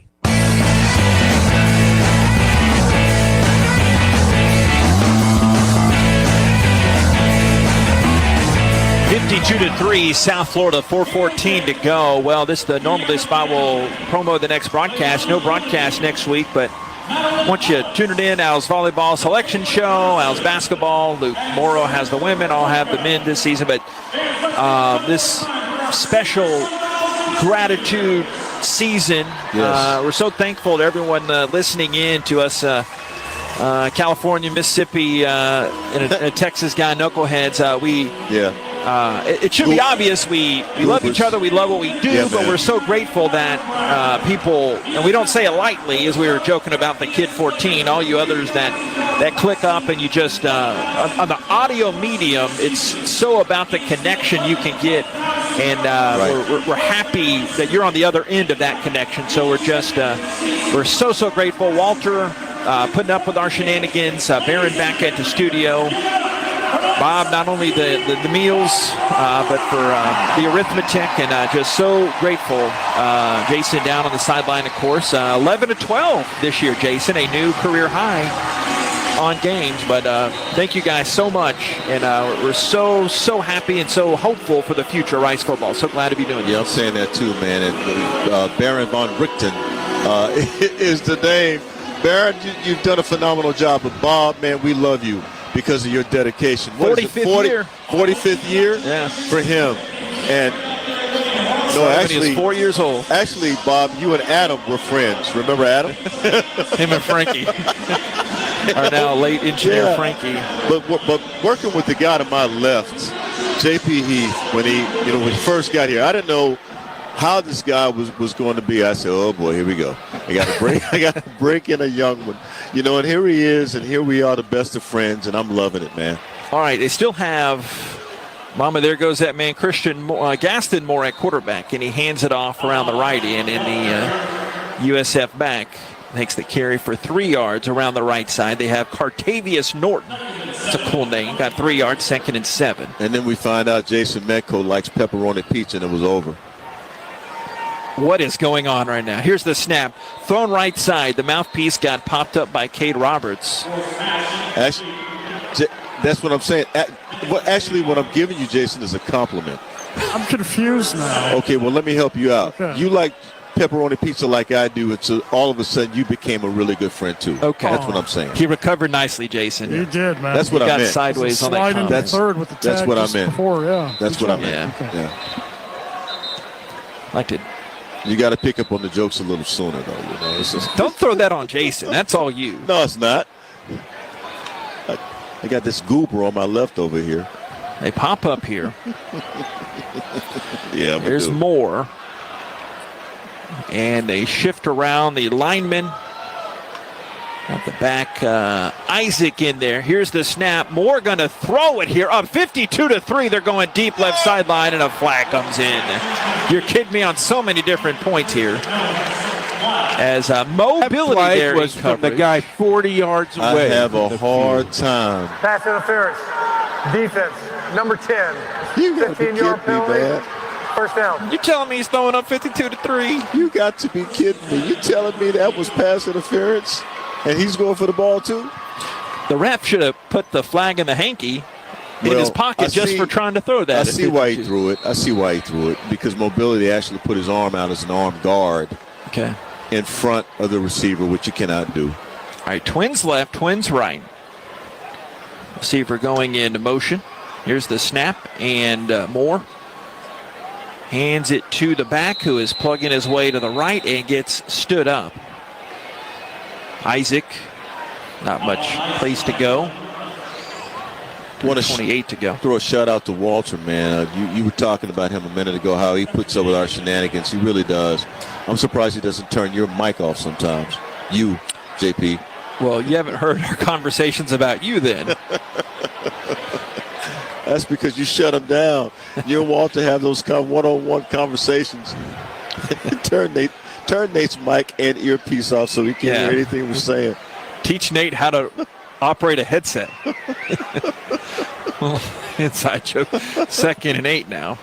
All right, here is Moore out of the shotgun still. Hands it to Isaac, zips his way in the middle, and gets brought down by Joe Chavez. He's had a good season, sophomore, Folsom, California, but still shy of the sticks. They got 6 yards on the play, 3rd and 1, 2:38 to go. Just so you know, you were a teenager when I was wearing a mic. Probably so. 52-3, South Florida. Taking some time here. They really are. We'll have to snap it one more time before the 2-minute timeout. This would kill me. Please play. 15 seconds. Oh, they're going to eat up all that 15. How many on the play clock? Evan Dangler in motion. Yeah, 5 seconds left. Here's the snap, handoff, and nowhere going Isaac. Isaac is stopped. And 4th down coming up after the 2-minute timeout after that loss of a yard on the play. That is the 2-minute timeout. 2-minute timeout. Last one of the season for us. USF 52, Rice 3. It's Rice football from Learfield. Your health is personal, which is why your Houston Methodist primary care team takes the time to get to know you and your unique goals, offering personalized health care at more than 40 locations throughout Greater Houston, with same-day clinics when you're sick and expert specialists when you need them. That's the difference between practicing medicine and leading it for you. Houston Methodist, leading medicine. Kohl's Black Friday deals are here. Grab your coffee and put on your sneakers because it's go time. Through Saturday, save up to 50% on everything from toys to beauty faves, winter styles, and more. Plus, earn $15 Kohl's Cash for every $50 spent. Yep, that's extra Kohl's Cash. So run, don't walk. Just hold on tight to that coffee. Select styles, some exclusions apply. Coupons and Kohl's Cash do not apply to Sephora. Offers end November 29th. See store or Kohls.com for details.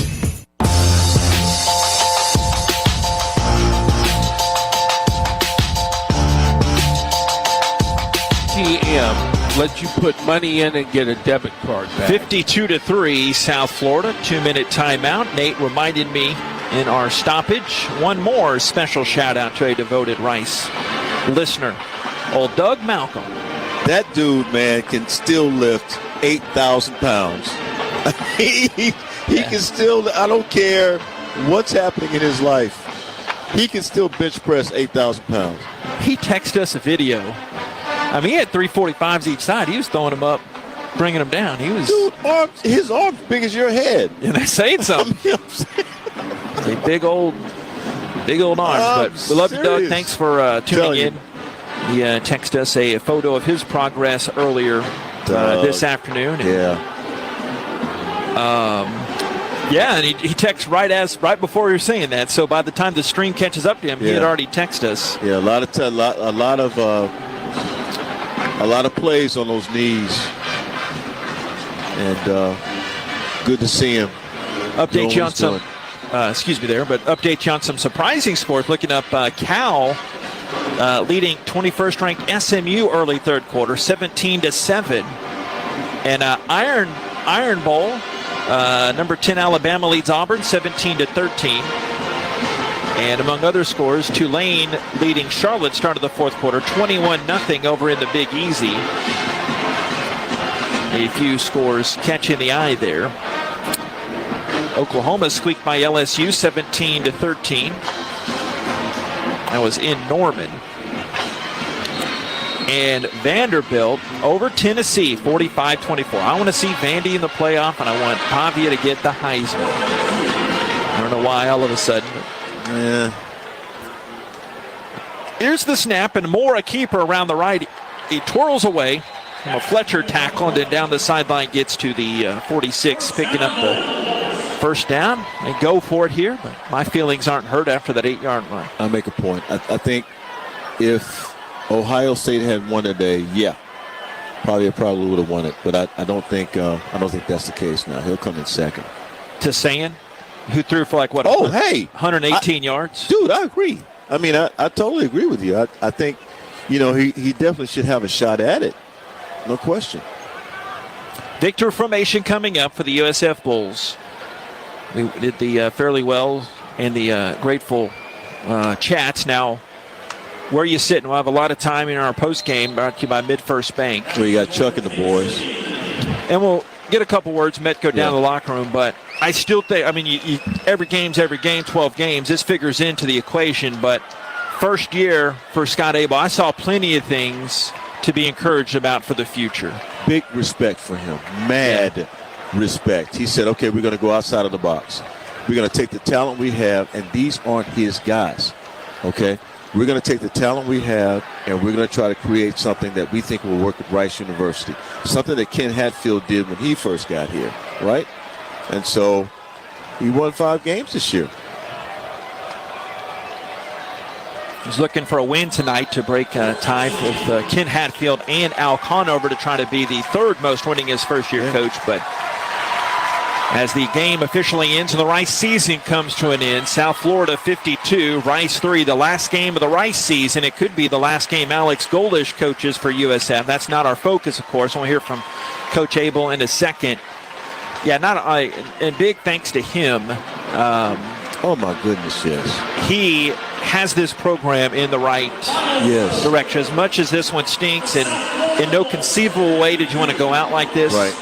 It's pointed northerly. And for us, the access that he gives us is just, it doesn't get much better than that. To him, it doesn't get much better than that. Because coaches oftentimes just don't have time enough to give us any kind of insight, but we certainly appreciate that. All the coaches here have been great, though. But he follows a couple of guys who were really, really great, and now he's a third one coming in. So we appreciate it. He's in amongst all of the Owls right now. They have a green tint on the field with the corner lights here at Raymond James Stadium projecting the green light down on the field to match their USF home colors. So we'll try to get a word with Coach Abel coming up in a second. But a lot of tears shed for the Rice Owls. I see Blake Banish being hugged right now, as emotional as he has been, and it's his last game as a Rice Owl. But it only hurts because it meant so much. It's not Blake Banish's last football game, and a lot of Owls played their last game here tonight. For the Owls. Yeah. A lot of them are going to go on to play in the NEF. Yeah. Go down to Coach Abel. I know it's not the way you wanted things to end this season, Coach, but just a couple of things off the top of your head from this one here tonight. Well, that's a really, really good football team, right? That's built differently than we are. And, it's things we need to grow towards, right? That's our goal, to grow to being a program that is ready to compete at the top of our league. And, what we learned this year is we're not ready to compete at the top of our league, but, we're ready to compete with a lot of our league. And so, it's what we'll take away from not just tonight, but the whole season. At the end of the day, it's not the outcome we want, but, I love representing this football team and our university, and there are really good days ahead for this program. What has this season meant to you? I know it's early to think about that, but any thoughts? Well, I'm so grateful for the group that stuck around, right? A lot of guys could go on the portal, and they didn't, and they played their hearts out to give us a chance to get to bowl eligible, and we just fell a little short right now. And we'll see. We'll see what happens. 5 wins, you could possibly get a bid, and we'll see what happens. It's been an honor. Thank you, Coach. Appreciate it. Thank you. Go Owls. Appreciate all our fans out there. Fellas, back to you. The big Rice fight back to Coach Abel, and they certainly appreciate you, boss. More coming up. Mid-First Bank postgame show. South Florida ends Rice's season 52-3. It's Rice football from Learfield. I'm Chris Shoppa, owner of Shoppas. For 42 years, our family has been providing you the best John Deere products and services in the industry. One of the things I'm most proud of is when you come to Shoppas, you are buying more than a piece of equipment. It's a commitment from our Shoppas family to yours to support you after the sale and be there when you need us. So the next time you're in the market for a John Deere tractor, a gator, or a mower, come see us at Shoppas and experience what we call the Shoppas difference. Every great team has a game plan. What's your game plan for retirement? Join us in person for a 2-night comprehensive retirement planning university course. It's interactive, instructor-led, and covers what you need to know when it comes to retirement planning, taxes, income strategies, common mistakes, and more. If retirement is the next play for you, this class sets the formation. Reserve your seat at retirementplanninguniversity.com. That's retirementplanninguniversity.com. Retirement Planning University is a nonprofit and not an accredited university. See website for disclosures. Go Owls! From O-Week to homecoming to game day weekends, immediately down the street, come join us for a cocktail at our Michelin-starred Dim Sum Silk Road Excellence at the Courtyard by Marriott, Rice University. We are the place to stay. Less than 2 miles from campus and minutes from Rice Village, we keep you close to the action. Call 713-661-5669 and ask for the Rice University rate. We look forward to welcoming you. Aw, shucks, the game's on TV, but I can't listen to the call of my favorite team broadcasters.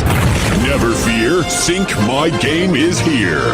Sync My Game? Yes, Sync My Game. If you have a DVR and streaming device, head to syncmygame.com from Learfield. It's never been easier to hear the impassioned voices of your favorite radio crew synced with the TV. Wow, thank you, Mr. Just remember, syncmygame.com.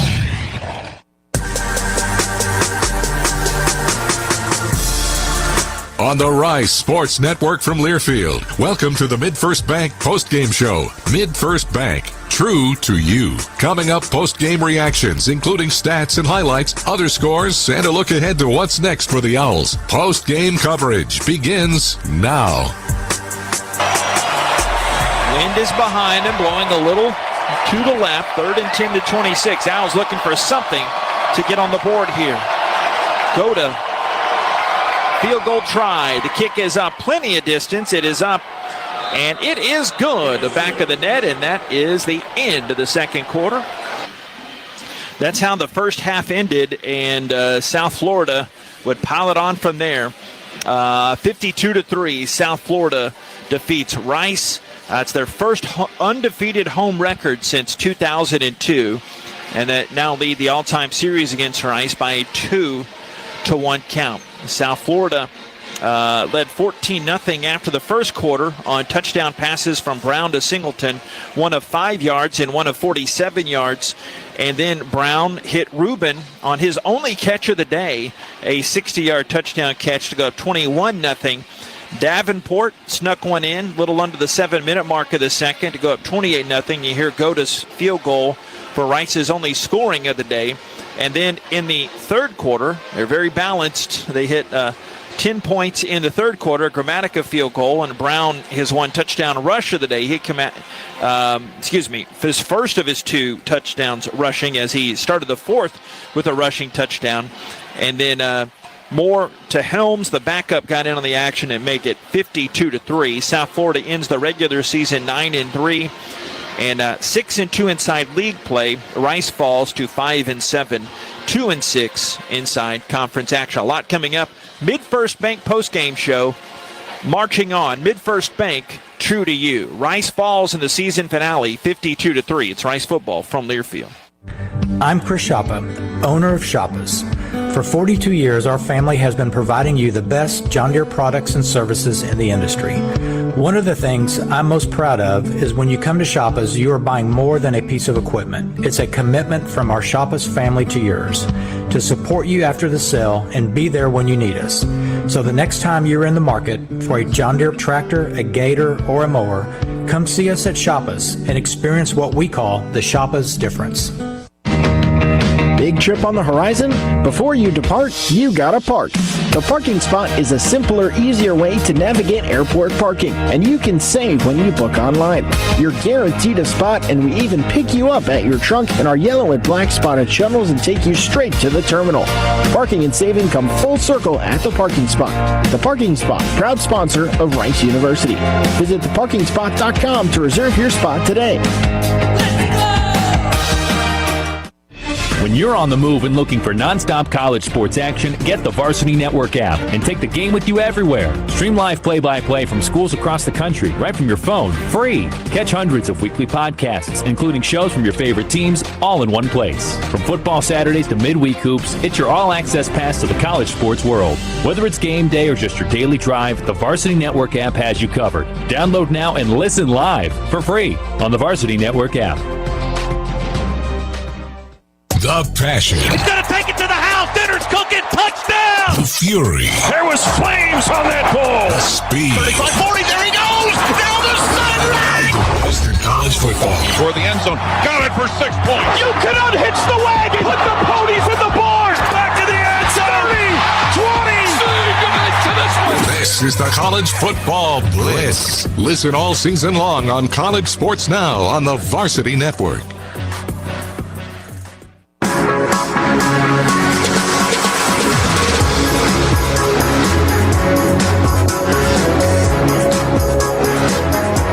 (52-3) final. South Florida defeats Rice. Some chants broke out in our break. Alex Golish. It was a little more eloquent and jovial than that, but he has turned this Bulls team around, and you look at it.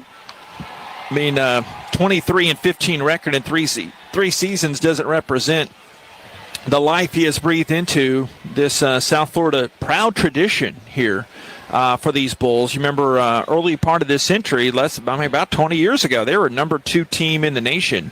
So this is a team that has some success there, like we were kind of kicking the can around before the game. But what he has done has been mighty impressive, and he's got a machine here. It'll be interesting to see what 17, when he leaves, if Golish would stay, which we probably won't, but they controlled it from the jump, and there was never a doubt of the outcome of this game after, about the 3-minute mark of the first quarter. You have to also remember, too, Alex Golish has coached at some of the best schools in the nation, also Ohio State. So this guy knows how to bring guys in, where he right? went, yeah. Yeah, so he knows how to bring guys in and how to get them ready to play.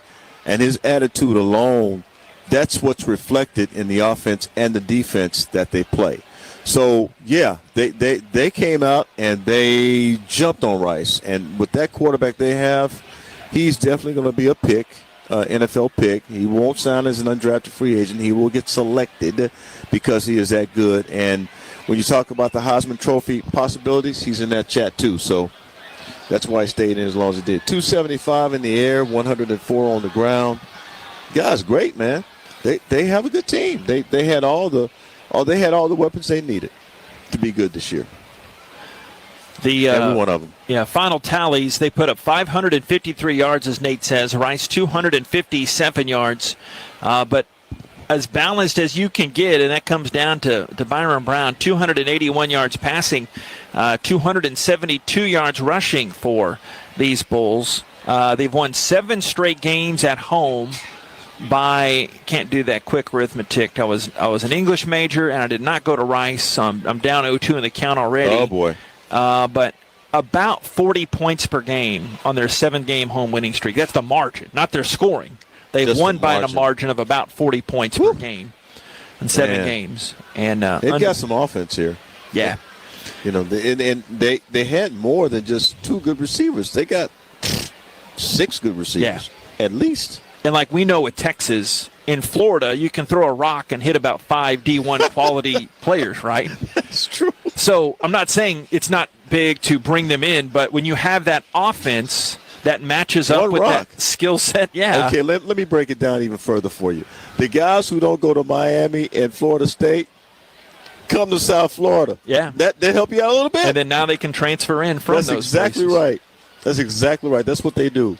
But this system perfectly fits this level, this coach, and this area. Oh, and by the way, with the portal, you're getting guys who play in the big-time conferences like the Big 12, like the SEC, like the ACC, like what was at one time the Pac-12. These guys are coming from all over the nation to play here. You even got guys coming from Texas. New Caney, I believe, right? Even New Caney. Yeah, Mr. Harris. New Caney, so there you go.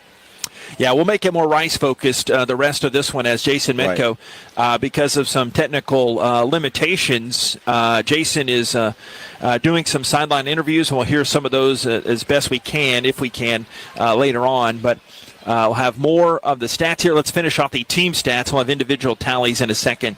But penalties really bit the Owls tonight. 9 penalties, 70 yards, 30 first downs for South Florida, 13 for Rice. Rice on third downs, only 4 of 13. That was an issue most of the season. Rice just on third downs. They could not, for that type of offense, they could not stay on the field. South Florida was 7 of 12 tonight. Rice 1 of 3 on fourth downs. South Florida perfect, batting 3 for 3. South Florida averaged 7.2 yards per play. Rice 4.4. Average yards per completion. Rice 11.6, respectable, but South Florida 15.6 yards per completion. And last one I'll get to, time of possession, Rice 31-22, and South Florida milked the clock there a lot towards that in that fourth quarter, but they had the ball a little over 28 and a half minutes of this game. Yeah, when you get those offside penalties, what that says is that you're jumpy, and so the Rice Owls defense could not get any kind of an advantage against that offense at all. So they try some things differently. Let's see if we can get it on the first jump. And the calls, the cadence that their quarterback was making was throwing that defense off. He had a real nice, did it twice.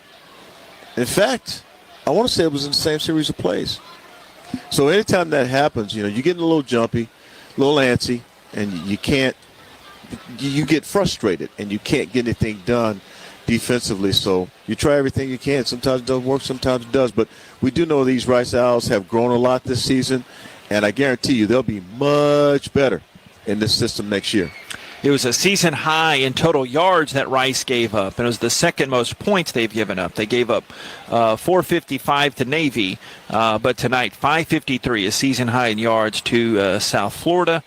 And in the rushing side, 283 to Navy, tonight 272. So the second fewest rushing yards, the most total yards, the second fewest points. All that adds up to 52-3 win that South Florida has. More coming up on the Mid-First Bank postgame show. Stay tuned. Rice, the postgame falls in their regular season finale. It's Rice football from Learfield. Porsche is proud to partner with Rice University, celebrating a shared commitment to excellence and innovation. As part of this exclusive partnership, Rice students, alumni, and staff are eligible for special incentives on new Porsche models, including the all-electric 2025 Macan. Plus, enjoy 3 years of complimentary maintenance with the purchase of any new vehicle. Visit today and show your Rice ID to take advantage. This offer is just for the Rice community. Balancing your work, family, and health is a lot to manage. Houston Methodist has a lot to offer. Convenient primary care checkups, personalized orthopedics to keep you moving, and experts in specialties like cardiology, neurology, and GI, all in one manageable system, so you can stay healthy and strong. That's the difference between practicing medicine and leading it for you. Houston Methodist, leading medicine. Every great team has a game plan. What's your game plan for retirement? Join us in person for a 2-night comprehensive retirement planning university course. It's interactive, instructor-led, and covers what you need to know when it comes to retirement planning, taxes, income strategies, common mistakes, and more. If retirement is the next play for you, this class sets the formation. Reserve your seat at retirementplanninguniversity.com. That's retirementplanninguniversity.com. Retirement Planning University is a nonprofit and not an accredited university. See website for disclosures. Go Owls! Kohl's Black Friday deals are here. Grab your coffee and put on your sneakers because it's go time. Through Saturday, save up to 50% on everything from toys to beauty faves, winter styles, and more.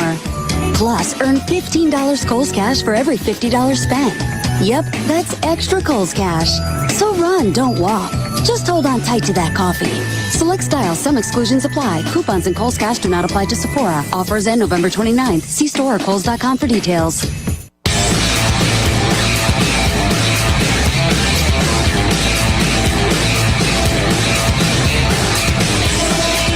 South Florida 52 and Rice 3. We told you about some team stats. Let's break down the individual tally.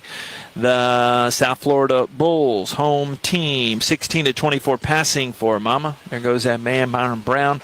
275 yards passing, 4 touchdowns, no picks. Moore came in out of the bullpen, 2 of 4 passing, 6 yards, and even through that touchdown. Brown also led them rushing the football, 104 yards on 15 carries on the season. They give us this data. Would you believe that's his 6th 100-yard rushing game? Wow. As a quarterback. Franklin chipped in 65 yards, so did and Davenport 57 yards and a touchdown. Among other big stat guys, Singleton set a new season high in receiving. He had 125 yards. And Rubin, actually, I said erroneously earlier, first mistake all season. That's crazy. Rubin, 5 catches for 90 yards and a touchdown. 4 of his 5 catches came in that second half. On the Rice individual tallies, Chase Jenkins, 6 of 9 passing for 39 yards. He left the game the last series in the second quarter. Drew DeVilliers came in 3 of 9 passing for 65 yards. And Lucas Shearhorn also played. This is the second game this season. Rice has played 3 or more quarterbacks, and Lucas Shearhorn did not attempt to pass, but he had 6 rushes for 23 yards. Rice's leading rusher was the pride of Lake Creek, Montgomery. Byers, 6 carries, 46 yards. Chase Jenkins, 11 rushes, 34 yards. And Quinn Jackson, just 2 rushes and 3 yards on the ball game. DeAndre Hardiman, just 4 rushes for 9 yards on the ball game tonight. And Rice only had 3 different receivers, but Turner led Rice. He was over 100 at one point and then had a loss on 1 pass from DeVilliers, so he ended up just under 99 yards receiving, still set a new season high and career high. But Aaron Turner, 7 catches, 99 yards to lead the Owls receiving. Yeah, he had combined, though, 119 yards combined offense with his 20 yards rushing. So check that. Yes, with his 20 yards rushing. So he had a decent night. I mean, he, in my opinion, he's got a lot of talent, and I just don't think we got to see a lot of it this year. Last couple games, it clicked for him. We really got to see more last couple of games. And because, I mean, obviously we gave you those numbers. There were some limitations in the backfield that we weren't privy to, but they used Turner in a different way, and he excelled at that when he was asked to do. He, a guy that came in with some big program experience. But Jason is still efforting. Why did I say that twice? I don't know. But he told us from the sideline, Coach Abel is honoring the seniors, and the team is going by shaking all of the seniors' hands. So what was it, last week on Senior Day, we had 31 seniors for the Owls. So at least they're paying their respects and honoring these Owls seniors that really put in the time. I mean, think of it, like Coach said so eloquently, he always knows the right things to say, like he told Jason just now. They chose to be here when they could have had other options to play. And that should not be lost, even though the season's not going to end the way we all wanted it to, with hopefully a conference championship, but after that a bowl win, but after that a bowl appearance. They didn't get what they wanted to do. You know, that's a tough life lesson, but they fought. I'll tell you, they fought the whole way. I think Coach Abel gave them a vision. You know, he showed them his vision, and of course they wanted to carry out that vision. It's tough though in the first year program, unless you can do some things like what South Florida can do, or a lot of other schools that don't have the same type of academic standards as Rice. So that's why you change what was going on here before, and you have to think outside of the box, which is what Scott Abel did. And I think next year you're able to get some of your guys in and with the guys who want to play for you here, and you'll have something special next year. Stay tuned. More coming up in the Mid-First Bank postgame show. South Florida defeats Rice 52-3. It's Rice football from Learfield. Owl fans know where to stay when they come to Houston. The Courtyard by Marriott Rice University is their preferred choice, whether cheering on the team or kicking off their Rice experience during O Week. Just minutes from Rice Village and less than 2 miles to campus, we provide the right mix of convenience and accessibility. Coming in spring 2025, enjoy Michelin-starred dim sum excellence in our restaurant. Cheer for the Owls by raising a glass in the lounge and start the day right with breakfast in the bistro. Call 713-661-5669 to make a reservation, and be sure to ask for the Rice University rate. We look forward to welcoming you. I'm Chris Shoppa, owner of Shoppa's. For 42 years, our family has been providing you the best John Deere products and services in the industry. One of the things I'm most proud of is when you come to Shoppa's, you are buying more than a piece of equipment. It's a commitment from our Shoppa's family to yours to support you after the sale and be there when you need us. So the next time you're in the market for a John Deere tractor, a gator, or a mower, come see us at Shoppa's and experience what we call the Shoppa's difference. The passion. He's going to take it to the house. Dinner's cooking. Touchdown. The fury. There was flames on that ball. The speed. 35-40. There he goes. Down the sideline. Western College football. For the end zone. Got it for 6 points. You can unhitch the wagon. Put the ponies in the barn. Back to the end zone. 30, 20. This is the College Football Blitz. Listen all season long on College Sports Now on the Varsity Network. When you're on the move and looking for nonstop college sports action, get the Varsity Network app and take the game with you everywhere. Stream live play-by-play from schools across the country right from your phone, free. Catch hundreds of weekly podcasts, including shows from your favorite teams, all in one place. From football Saturdays to midweek hoops, it's your all-access pass to the college sports world. Whether it's game day or just your daily drive, the Varsity Network app has you covered. Download now and listen live for free on the Varsity Network app.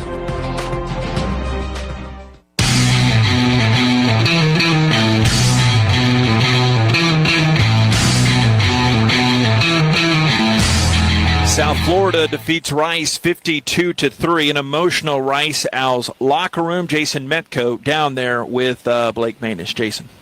Thanks, JP. We're here with Blake Banish. That one play you had in the second half where you just sprinted over and knocked him down, you covered a lot of ground, man. You left it all on the line here tonight. I know it's not the way you wanted things to end, and you're very emotional, no doubt, because you made such a significant impact on this team. What did this game, leaving it out as best you could here tonight, mean to you? Oh, man, it really hit home when we had a pregame meeting today.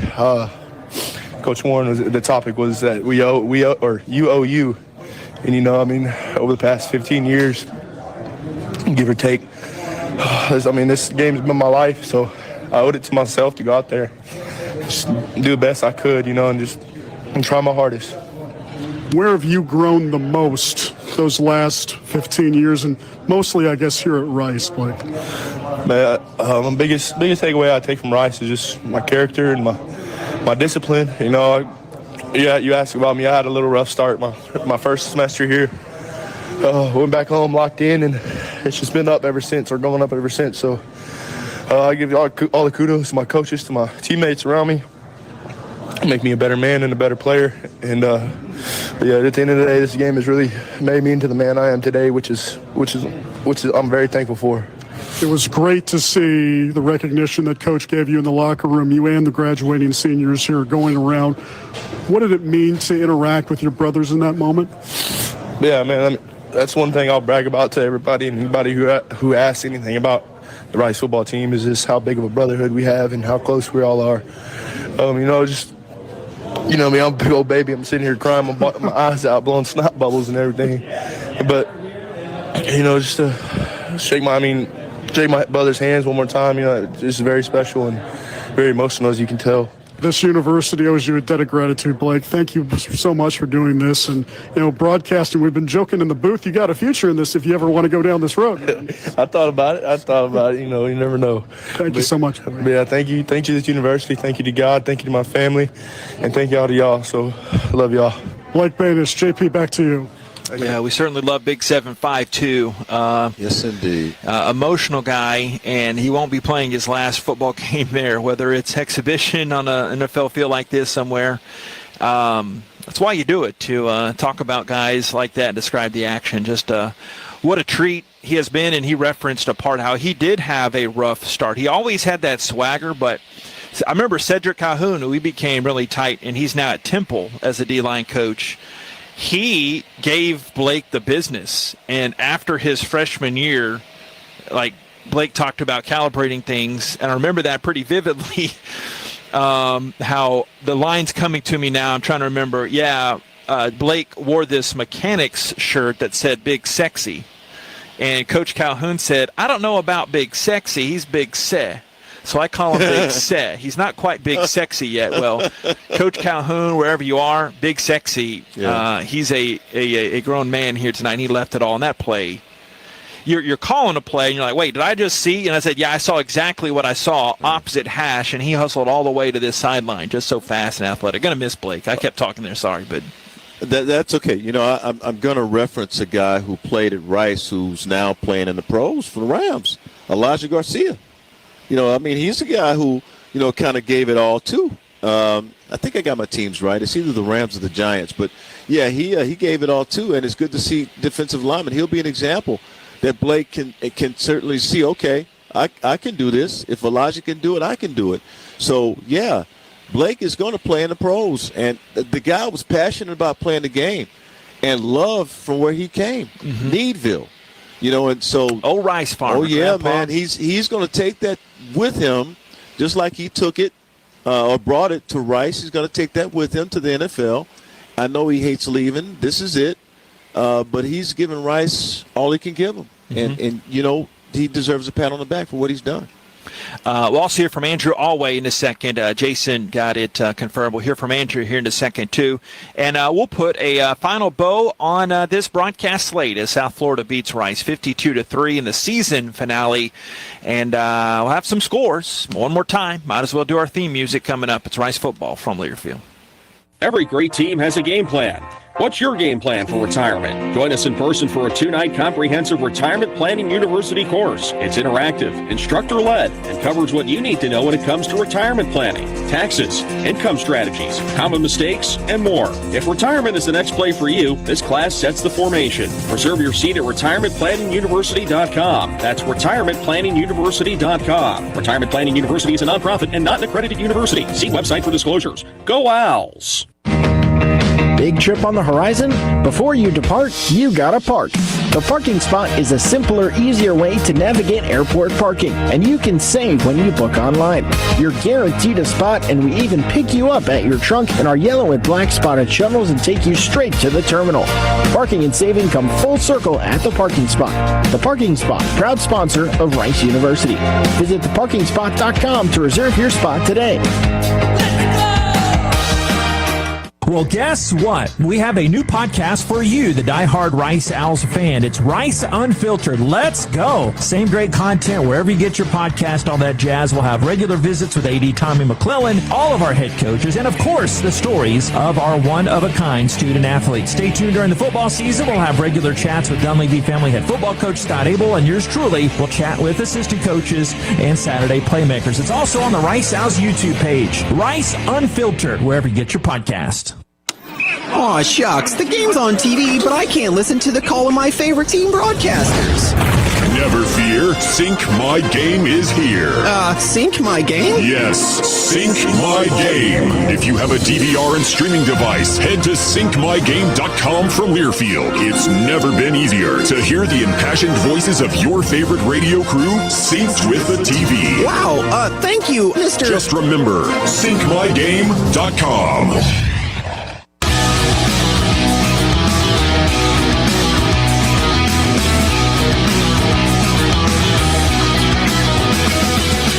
52-3, the South Florida Bulls marching on. They'll be in a bowl game somewhere. The Rice Owls season comes to an end. In short, the best, I understand it, is there were no 5-win bowl possibilities, if folks are wondering about that.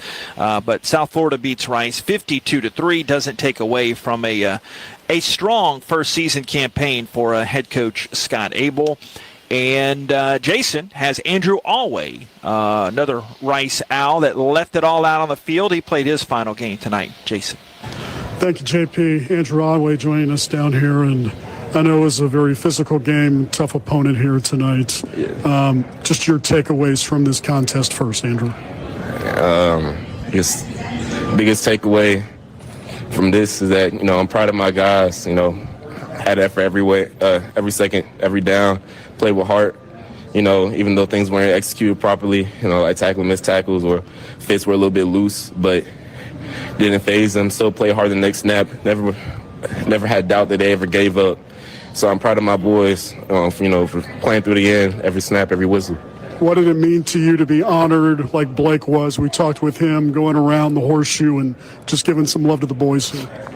Man, it's just, being here, coming in as a freshman and then finally leaving, it's been like 6 years, just an honor, to finally reach to this point, every snap, every second, every day, workouts. Where I thought, can I even play football? Man, football is so tiring. Do I really want to play football? I had them thoughts in my mind as a freshman coming in now to a point where I am now, where I'm finally, lost of eligibility. And I was like, if I can rewind time, I'll go back. So I appreciate every second, every coach has been in my life, to bring me to this point. I'm curious, what kept you going through those lean years? Man, I wanted to be the best, wanted to be the best in the nation. I just know I also had my teammates beside me, which is most important. My teammates are going through, I'm not going through this alone. And that what kept me going for sure. And also that, if it's hard, that means you're working harder than someone else, what I'm saying? So people take things easy. So just appreciating the fact that things are going to be hard. And if you work hard now, it's going to be cupcake later. And guys going out like Blake here, what's he meant to you and the other guys who played their last game here? Blake, man. He came in. He was a freshman. I was a sophomore. Came in a year after me. Just seeing him grow as an athlete, as a player. First came in as freshman, like messing a lot of things. With everyone getting on to him, like Blake, this and that. And I sat there. I'm thinking like, he's going through the same thing I'm going through when I was a freshman, and now he's like a leader. They look up to him. He plays with heart, passion, every snap. He works hard. Plays hard, and I just couldn't, I love playing behind him, made reads easy, made my job easier.